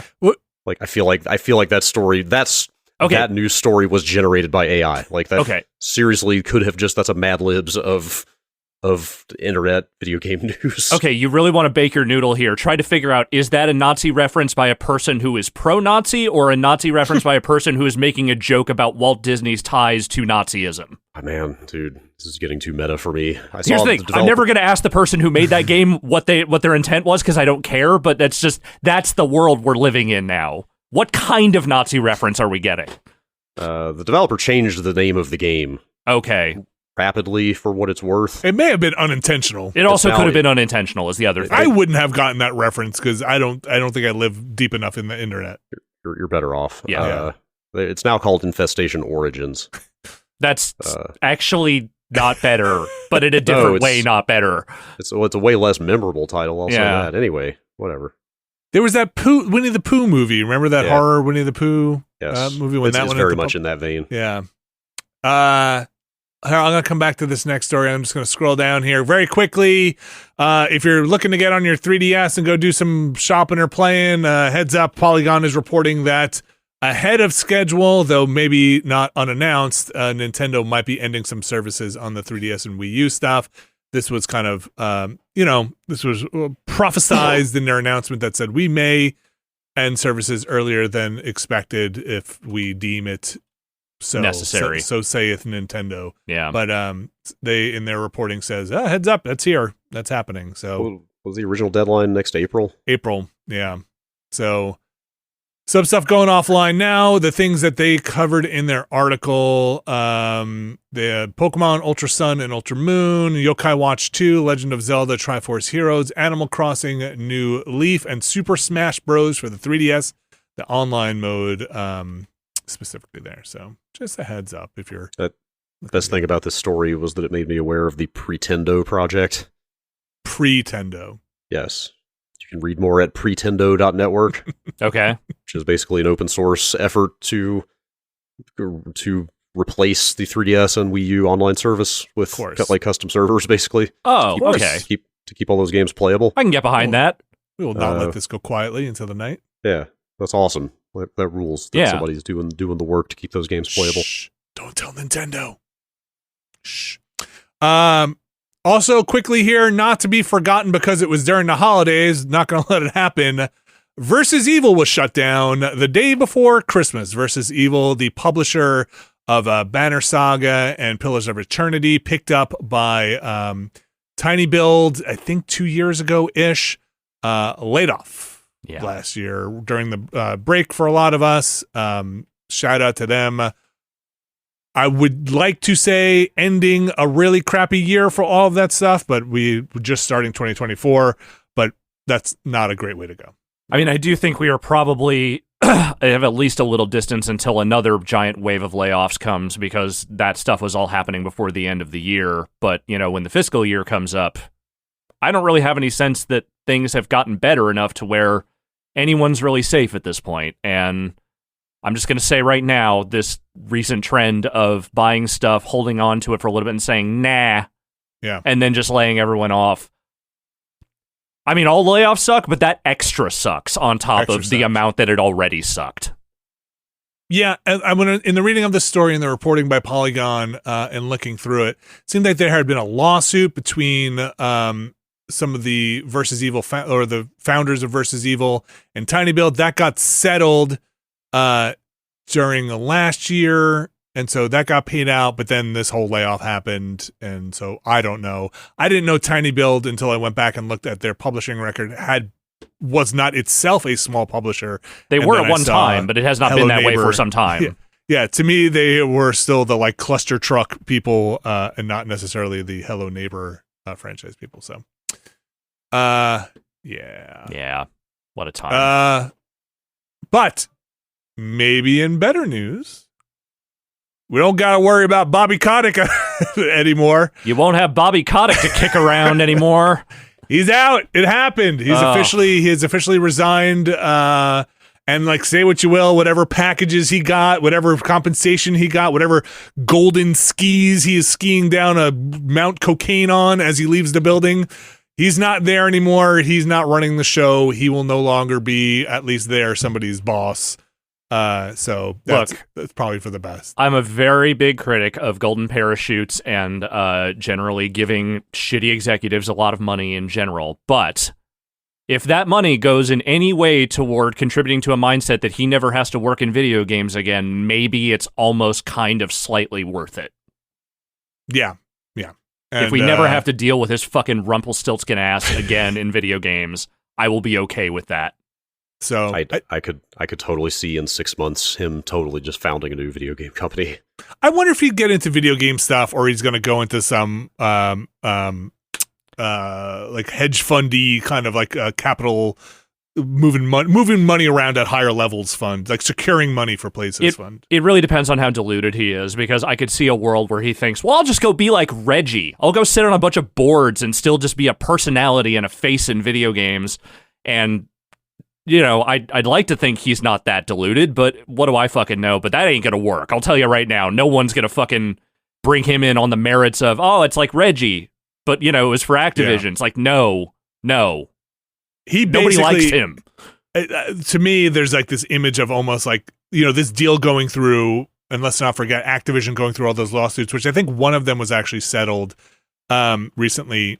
And those like swinging axes you have to get through in video games, you know, where it's just like, and he was like halfway through it and then just opened a door and walked out, right? Yeah. Like he was like, actually, no, I'm good. I'm out. Or like, oh, you mean I don't have to go through all of it like this? Okay, because I'm not going to survive it. So he's out. I also wanted to give a shout out here to one of the greatest games journalists out there, Brendan Sinclair, who put together kind of a great list of just 2023. Remember this, like month by month, over at GamesIndustry.biz. You can go check it out. The title of it is "Tearing Up the Pea Patch This Year in Business." And Brad, do you want to read what he is referencing here? He drops some kind of a Cantonese phrase at the top that I'm not going to attempt to read, but I will read the translation, which is "finding a pea while eating poop." And he kind of goes over the year. Or being in the middle of a distinctly unpleasant task and stumbling onto something that is almost pleasant by comparison. And there's, tries to pull out some of the good stuff that happened in the year, obviously recognizing all of the crap that happened in the year. But some of it, as he quotes in his story or says, we saw new unions at Microsoft ZeniMax. We saw Sega, Avalanche Studios, CD Projekt, and Experience Game Solutions, which I'm not really aware of, giving workers additional leverage, which is great. He says the FTC spent the year considering a ban on non-compete clauses. He says, quote, "So perhaps the days of that exploitative nonsense are drawing to a close," which I would agree with. That shit is bananas and should be completely. I think it's not even legal in California, right, Brad? I think that was one of those things when we were leaving Red Ventures or coming into Red Ventures. It was one of those things where I think the California people had a separate contract. That's right. And New York people had. I distinctly remember all the New York employees like revolted against whatever was happening. Yeah. And for us, it was like, oh, well, I guess we don't have to worry about that. Yeah, that stuff is stupid. And then he has a paragraph here also referencing Bobby Kotick that says, Bobby Kotick steps down from Activision Blizzard in a few days. This is from a few days ago or a week ago. There will be about 13,000 fewer people in the world who have Bobby Kotick for a boss. Woohoo! So, now that's the cool voice of Canada. Yeah. It's a really cool rundown with a lot of fun stats and quotes that kind of show how weird the year was and what aged well and what didn't age well. And it's really fun and always great to support Brendan over there doing the good work. Yeah, it's a nice format. Like just this month by month, like stats and quotes and just it's a good breakdown. Good breakdown. Again, you can go to GamesIndustry.biz and go check that out. I want to say breaking currently. You all said I was bananas when I said Baldur's Gate's coming to Game Pass, and as of like the time of this recording, sounds like Baldur's Gate is coming to Game Pass. Go on. Oh, I'm sorry. Baldur's Gate remastered, the remakes of Baldur's Gate. Yeah. Baldur's Gate 1 and 2. That was the one you were talking about, definitely. That's when I say I would have said Baldur's Gate 3 if I meant Baldur's Gate 3. Obviously. Clearly, I was talking about Baldur's Gate. This is kind of just leaking out now. Data, everybody's got an app tied into some kind of data thing. I think this came from some achievement aggregating stuff. Started getting some data that's saying these things are coming to Game Pass. Have you guys looked at the current Game Pass? We usually don't talk about what's coming to Game Pass and what's coming to PlayStation Plus and stuff on here, but did you see what's hitting on Game Pass? It's actually seems. I haven't looked recently. No, I think RE2 is hitting, and oh wow, yeah, that's a very good game. Yeah, I only saw it when I was looking up to see if this had gotten officially announced or not. There seemed to be some bangers coming out on there. Oh, the ages of services. Mm-hmm. And last but not least here. Uh-huh. You guys remember Tetris? I've heard of it. I hear it's pretty good. The hit Apple TV film. Uh-huh. Yes. Yeah. Remember that movie? They made a game of that movie. It's about putting these little blocks into places. Tetris, a game that we have seen, I don't know, everybody play at some point, like the competitions. Every time I see high-level Tetris play, blows my mind. Yeah. I've seen it at Games Done Quick. I've seen it at all sorts of different events.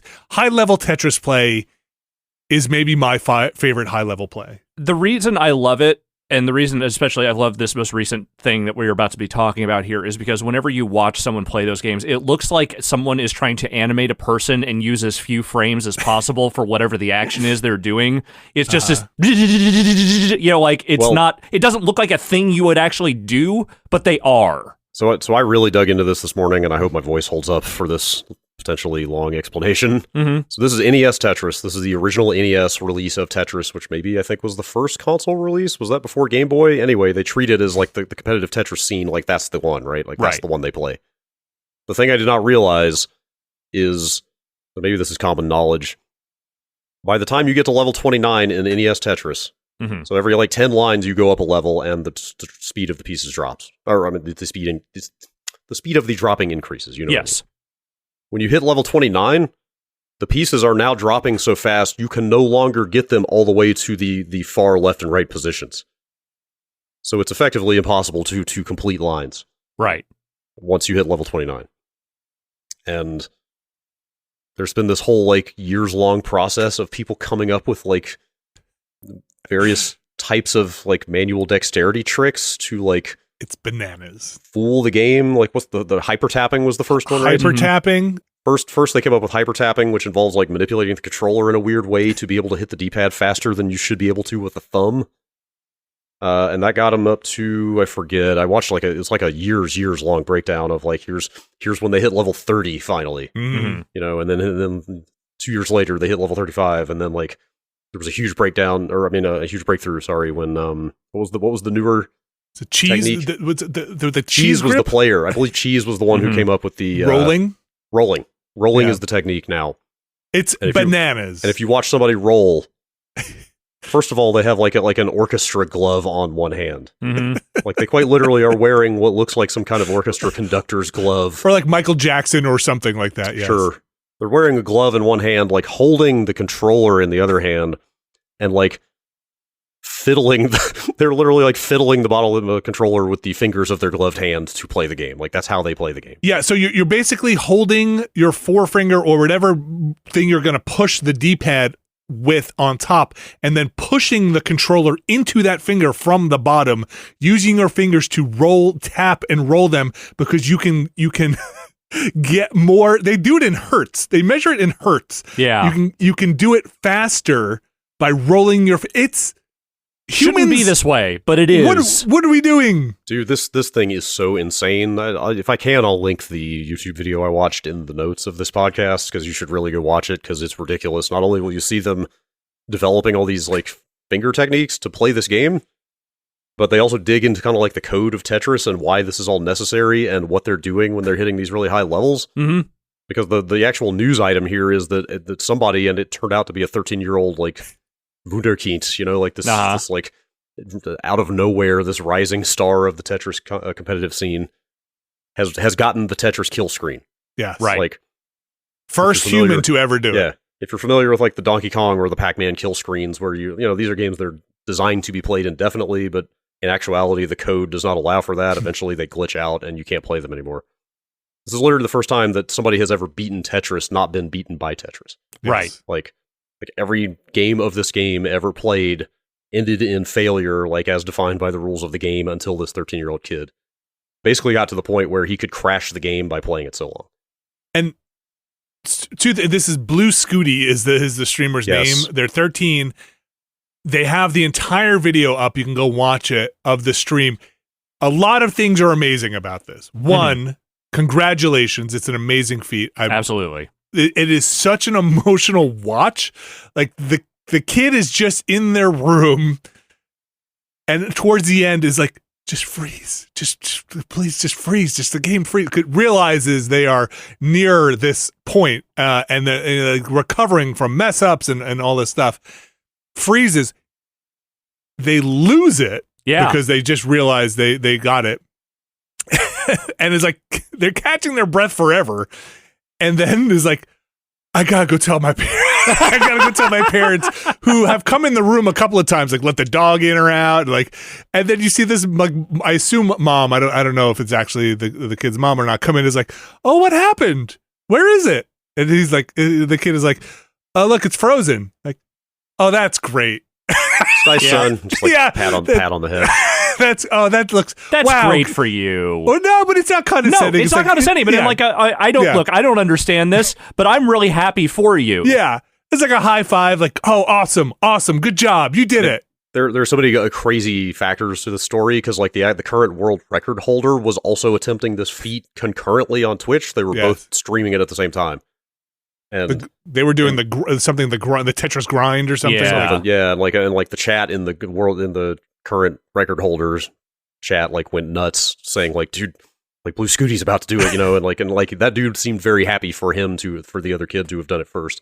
The craziest part about this to me is you don't just crash this game by playing it until you hit a certain level.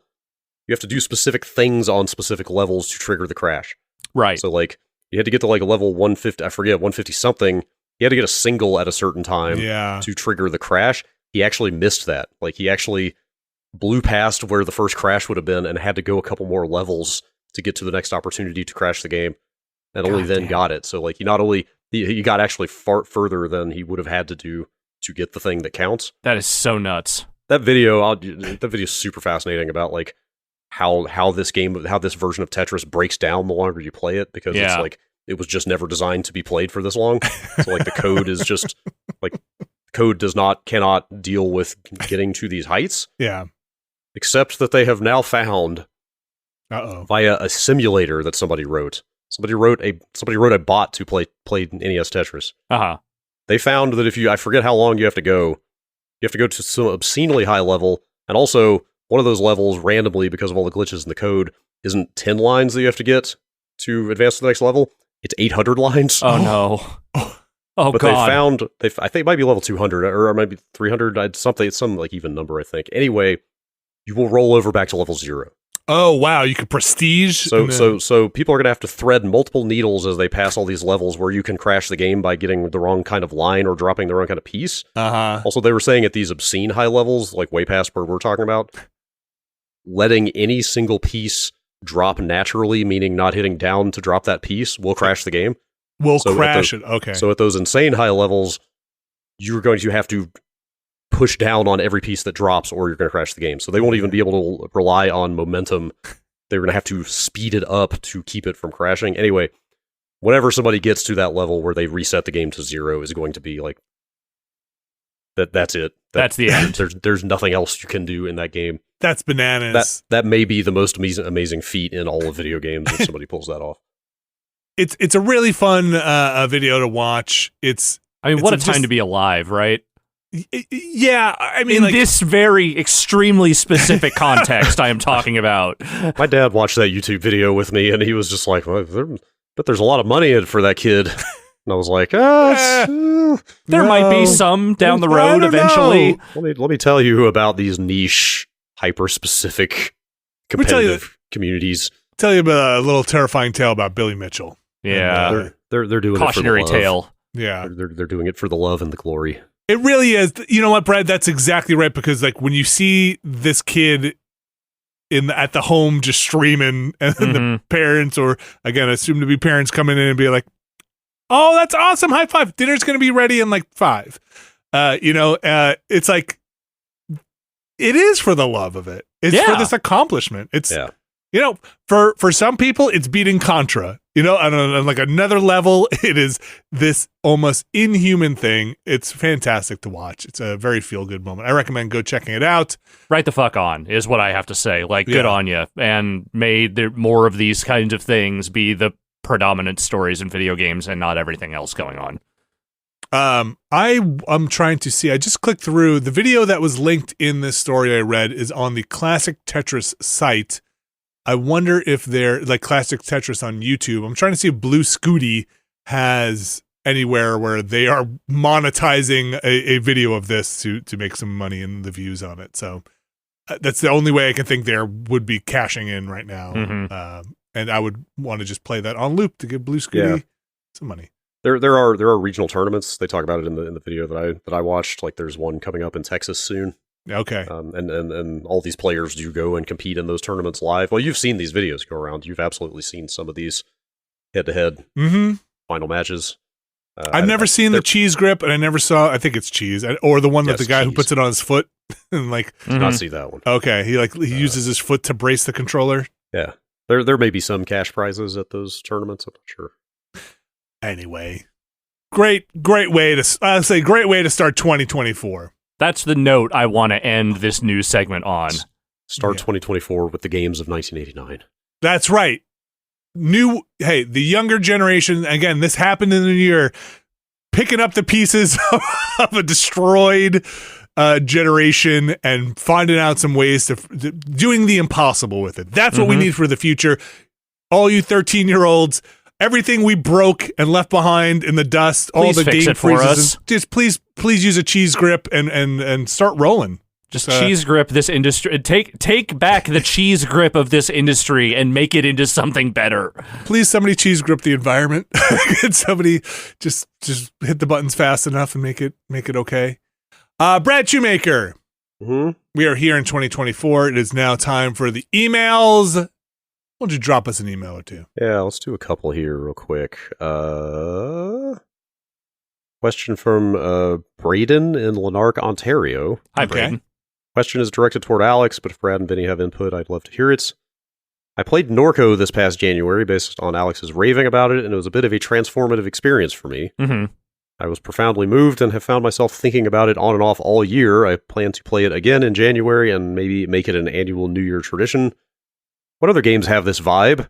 They don't even necessarily need to be more point-and-click visual novel titles, just this type of richly written, weird, emotionally fulfilling vibe piece. Ooh. Oh, man. Ooh. I mean, that was kind of the thing about Norco, is that, while it's using point-and-click mechanics that are pretty familiar, like, the thing about it was just the intense confidence of the writing and the story and the willingness to just do what it's gonna do, even when it gets real fucking out there. I'm trying to think, like, it's stuff with that vibe, like... So, would you say that's a kind of American Gothic sci-fi-ish? Yeah, because, I mean, it's like it's not near futurism, it's near presentism. Like, it's the idea of, here's a bunch of weird perspective technology, but the world is very much like, you're just in, like, a modern version of, like, this, oil refinery town. It's just that, by the way, there's also androids and crazy cyberspace shit happening. Yeah. It's a tough one to answer off the top of the head. Yeah. I mean, this is like, in a broad sense, is Citizen Sleeper kind of in that vein? Yeah, I think it is. I mean, it's not as out there, but it does get into some heady sci-fi concepts, and it is very narrative-driven. It's just a very different kind of game. It's not really a point-and-click. It's a very different voice in the writing as well. It has more optimism, I feel like, than maybe Norco does. Yeah, but Norco is very... It's very... it's not postmodern, but it's like it's weird. It's got a really weird but vibe distinctively so. It's not just like trading on a kind of weird that we've seen dozens of times over. Like, it has its own voice and its own feel to it. Just other games that I feel like have had that kind of like rich narrative, even if it's not necessarily in like a sci-fi space or anything like that. I mean, from that year, I feel like Penniman is one of those games where it's like the narrative and sort of the specificity of the narrative and the story they want to tell and the environment that they're in. Those games were kind of 1 and 2 in my mind for a reason, because they both, while they are telling very different eras and very different kinds of stories, the willingness to just commit all the way to the hyper specificity of their environment and their vibe, I think are kind of a piece in a way. And the one I always kind of go back to, because I think in a way that it has kind of a similar out there ending, though it is rooted very much in a sort of modern world, is Night in the Woods. Like, that's a game that is, it has the threads of a platformer and a side scroller in it, but a lot of it is really just the narrative and kind of the experience of living in that town and meeting those characters and kind of sussing out a mystery.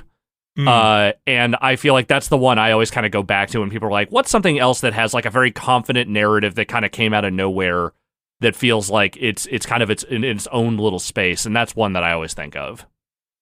I'll drop Disco Elysium in there too. Yes, I would if I had ever actually sat down to play that game in any significant way, which I still tell myself I'm going to. I never finished it, but it reminds me a bit of that kind of out there and that confidence. Offbeat, but a little offbeat, kind of writing in it. I'd have to sit and think and go through, but that's Norco's a heck of a game. Like, it really is. Man, still think about that game from time to time. Not just even like the idea of replaying it, just thinking about parts of it. I mostly think about that detective. God, LeBlanc, what a piece of shit. Like, one of the greatest pieces of shit that has ever been created for video games. Oh, he's so good. He sucks in just such an amazing way. That cloud makeup. So good. Got another email? Yes, from Jason for you. For me. Jason says, this is like a follow-up to the Ramblecast. I live on a little hobby farm in Wisconsin. Hobby farm. Next time we have meat birds ready to slaughter, you're more than welcome to come help out. Okay. Bring the family. My kids chip in too. Oh man, we talked about Caravella's rule of like you kill it, you eat it. You gotta get your killing. You should at least know what goes into your food, basically. Yeah. I would if they there's not a way to say this without sounding gruesome and morbid, but like, look, I think I would go sign the kids up for like a thing that's like, look, we are going to see how to humanely butcher an animal if you're going to partake in eating of that animal. Like you should have a respect for what goes into this. I would traumatize them. Was it traumatizing? It's nature, right? I think if you're the sort of person that is sensitive to that sort of thing, it can be traumatizing, but I do think that there is value in the understanding and knowledge that, like, when you eat meat, you are taking a life. Yes, that's right. That's what I would want to reinforce. Yeah. Look, if there's a strong feeling about this, you should know where this is coming from, the origins of this. And again, my attitude has always been, I am a meat eater, but I also understand the realities of what that entails. I also understand that our version of mass-produced meat is very different than, let's say, the way that native peoples tended to sort of, treat population care with a lot of respect, making sure that like they weren't over hunting and all that kind of thing. We don't do that shit. We just mass produce and we are so far removed from the actual act that it's almost comical if it weren't also so fucking terrible. But there have been people, and like one of the things I always respected about Anthony Bourdain is that while he found the idea of killing animals something that he found very squeamish, he never turned away from it whenever he was traveling somewhere where that was what was necessary for him to have his dinner, because he thought it would be wildly irresponsible to do so. And he was right. And I think that more people should just at least embrace the fact that, like, what you are doing is not something that can, like, it's not a forever renewable resource. And the ways we have tried to make it a forever renewable resource are actually kind of horrifying. Yeah, I think that's kind of where I feel like sanitizing it or having it be so commercialized and prepackaged. I just think there's a disconnect there from people. Anyway, yeah. I mean, okay. The slaughtering is one thing because it's been going on since the dawn of humanity, right? Yes. But that's what the world is predation. Right, but for me, it's the industrial farming and the maltreatment of animals while they're alive that is the actual upsetting part. Yeah, that is the grievous error that we as a society have made. Yeah, like we talked about this before too, but there's a lot of that food waste, the waste of that stuff too, and all that. So yeah, hobby farm. I know someone who is packing it in around here. A couple I know, they're packing in. They're going to buy themselves a farm. That's it. I think one of the people. Can I come? I think one of the people made a lot of money in like some kind of biotech something and left that industry and is like packing it in and going to do. I don't know. I don't know what the difference between a small farm and a hobby farm is. Does a hobby farm have to sustain you? Like, I don't know the terminology. Yeah. Any other emails, Brad? I was just looking up meat birds to see if that encompasses more than chickens. I'm not sure. Meat birds. Turkeys maybe as well. Possibly. Pheasants. Cornish hens. Perhaps. Fancy pigeons. I don't know what a non-meat bird is. Okay, last email from Tom. I would like to present this incredible 2014 exchange between Vinny and Brad. Okay. I've been watching the old Demon Souls run, and the beginning of Part 8 features this quick exchange. I guess I need to say who's talking here, don't I? Vinny. Sometimes I'm worried what the internet's going to be like in 10 years, like when my son's going to be on there. Me. I am cautiously optimistic that it will be better. This is what year? 2014? 2014. Okay. All right. You, yeah. Me, yeah, I have no basis for this, for sure. There will still be asshole 14-year-olds.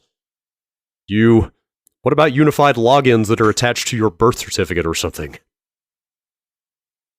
Me, I don't know. That starts to get into weird nanny state territory. I don't know. That's a little bit much.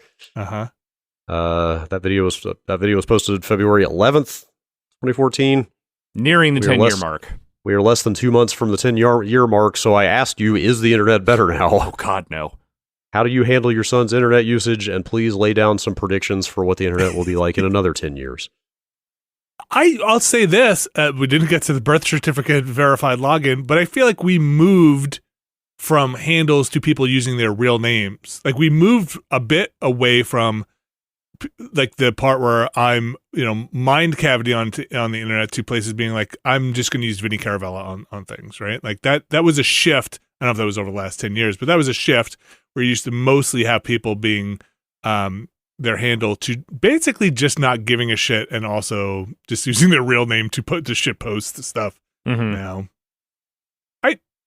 Do you guys think there should be any accountability, real life accountability for actions on the internet at this point in terms of like tying your real persona to your online persona in any meaningful way? I'm very torn on that because a tremendous number of people cause a tremendous amount of harm on the internet, and they absolutely should be accountable, but there also should be some amount of space for people to, in a not shitty way, be able to be anonymous in certain contexts. So I don't know. Yeah, it's there's no simple answer. Like, is my answer is that like there are absolutely cases where anonymity is like not only necessary but like vital. But the problem is that too many people take advantage of that and do really rotten shit. But again, I'm not sure one outweighs the other, and there is no, like I said, there is no easy answer for it. Predictions. Oh man, splintering. I don't think it's getting better.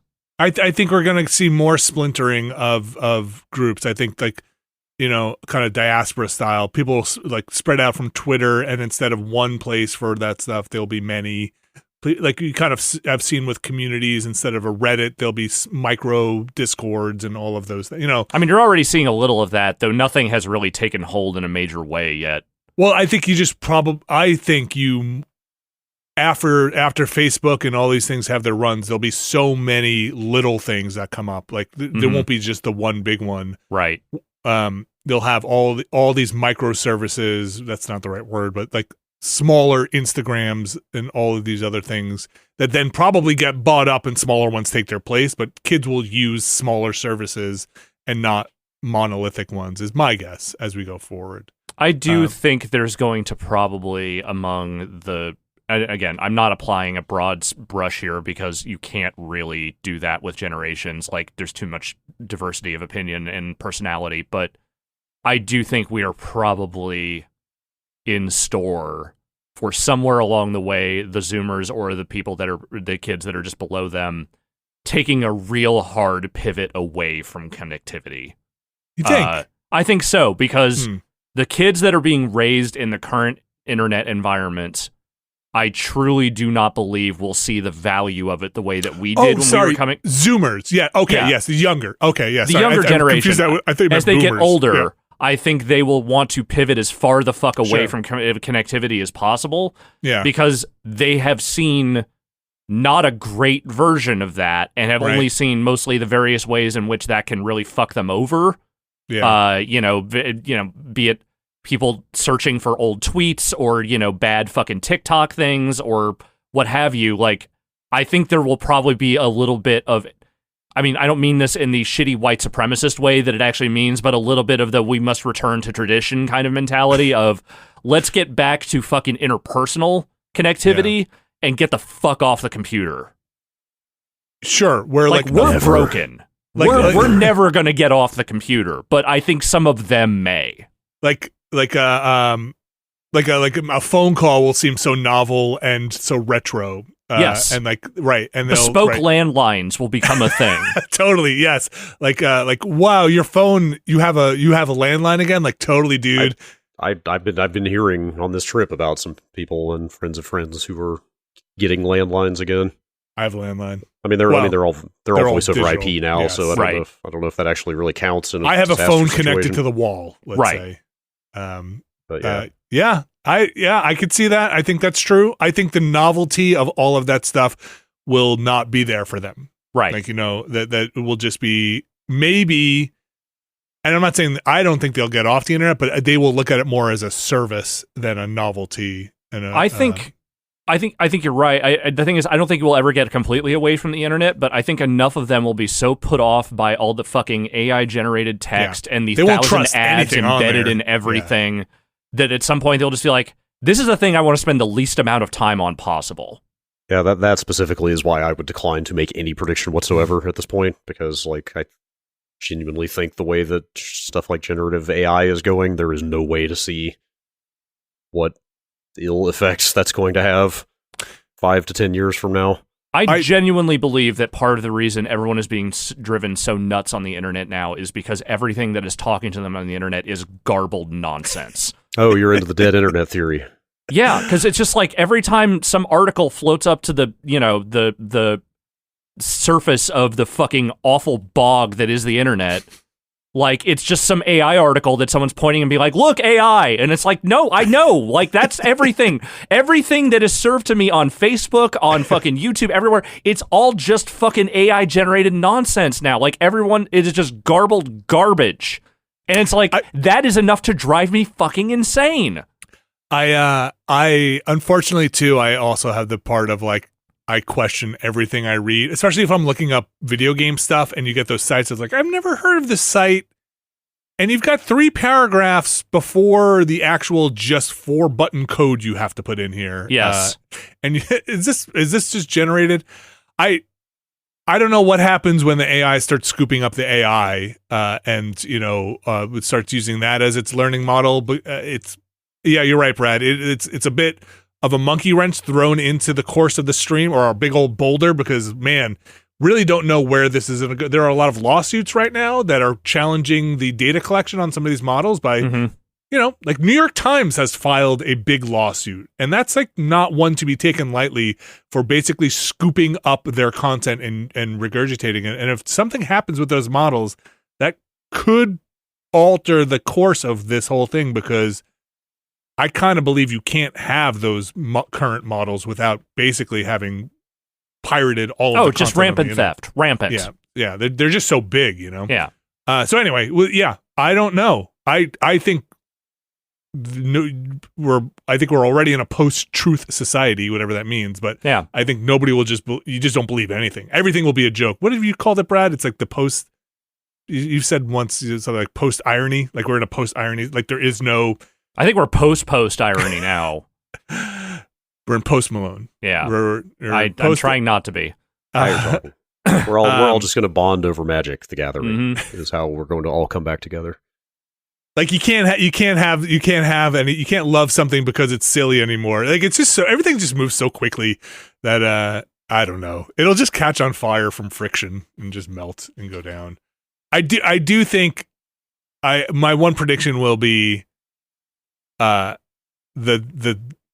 don't think you will have tech tycoons the way we used to in the future, or like 20 years from God now. willing.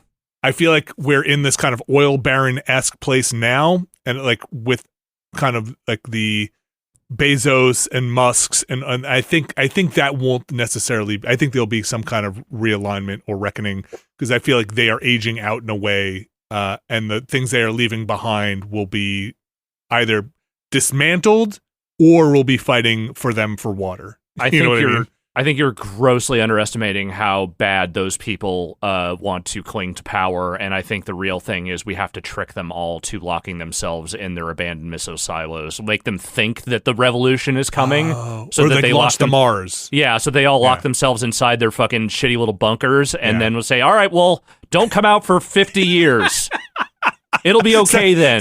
Set the clock. We want to save you. We're saving our brightest minds. Yeah, and then just pour a concrete, pull that shit right up to where that bunker is, and then just dunk that fucking concrete on top there so they can't get out. Did you ever play Horizon? I mean, yes. Did you finish it? I know what happens. Okay, so you're basically saying get everybody in a bunker and then... Yeah. Okay. Yeah, I am. How about some more free rides to the Titanic? There you go. Geez. Yeah. Don't worry, they're just gonna go to Mars. Mm-hmm. Anyway, hey, this one's pointed at the sun. What the fuck? Hey, oops, Elon. It wasn't my fault. I did an oopsie. Let me tweet about this. Yeah. All right. Thanks for the emails, folks. That's gonna do it for them. That's gonna do it for this week's show. But it is not gonna do it for 2024. We are just kicking off. This week or this month, we did the Planorama. It's fairly light on releases on this month. There are a few things coming out. Prince of Persia, I'm pretty excited about that.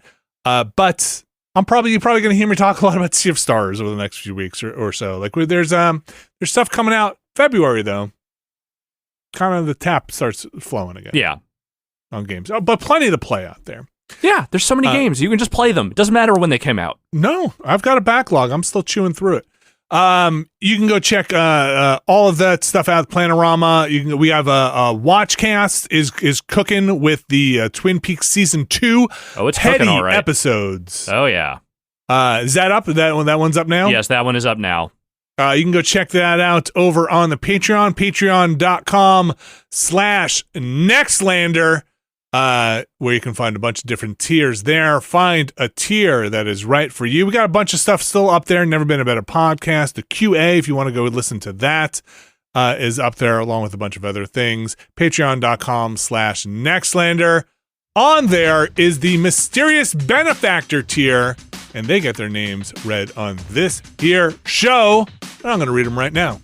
Starting with Sean Miller, Ryan Waterman, RRE, Infelicitus Rips, Kelly F, Brian Lucier, Skywarp, John Hubbard, Evan Cook, Mark Wilhelm, Jerry Lee, New Year, New Deidre, Gary Pejke, Robert Fisher, John McInnes, Bunny Fiend, the, Peter Reardon, Jad Rita, Statics, Fantasticasm 89, Andrew Jackson, Mega Crane, Raz Kidibidi 2, Brian Murphy, Randy Duax, Andrew Tiebkin, Alex Wu, It's Me JP, Matt Clements Jr., Edward Chick, Andrew Slosky, Steve Lynn, Matthew Herrig, David Campos, and Tyler Treese.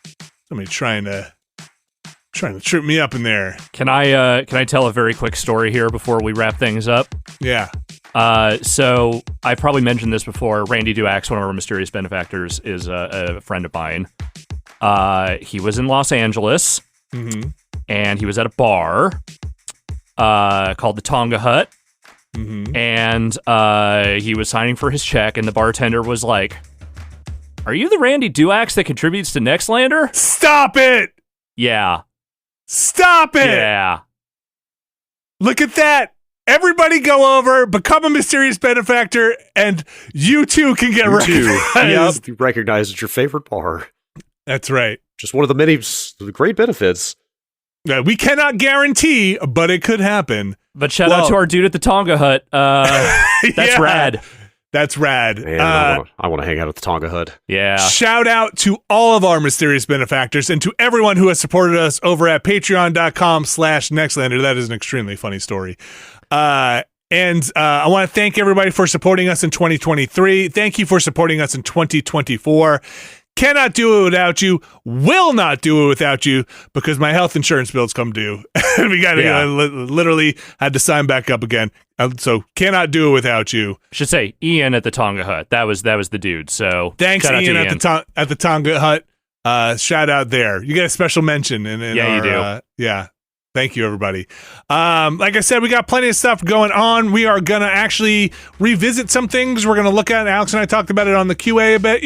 It's always a good time to see where we wanted to start in 2023, sift through all the cruft that builds up over a year and kind of reevaluate where we want to be in 2024. So we might shake some things up, move things around. We don't know yet. We have to kind of sit and talk about it. We're going to do that over the next couple of weeks. But we'll talk about it and see what happens and what things we want to move around and where we want to be and all be that fun flexible. Stuff. Yeah, all the fun things. Thank you, Alex Navarro. Happy New Year. Happy 2024. Thank you. Brad Shoemaker, Happy New Year. Happy 2024. Thank you. We'll be back next week with another podcast. See ya.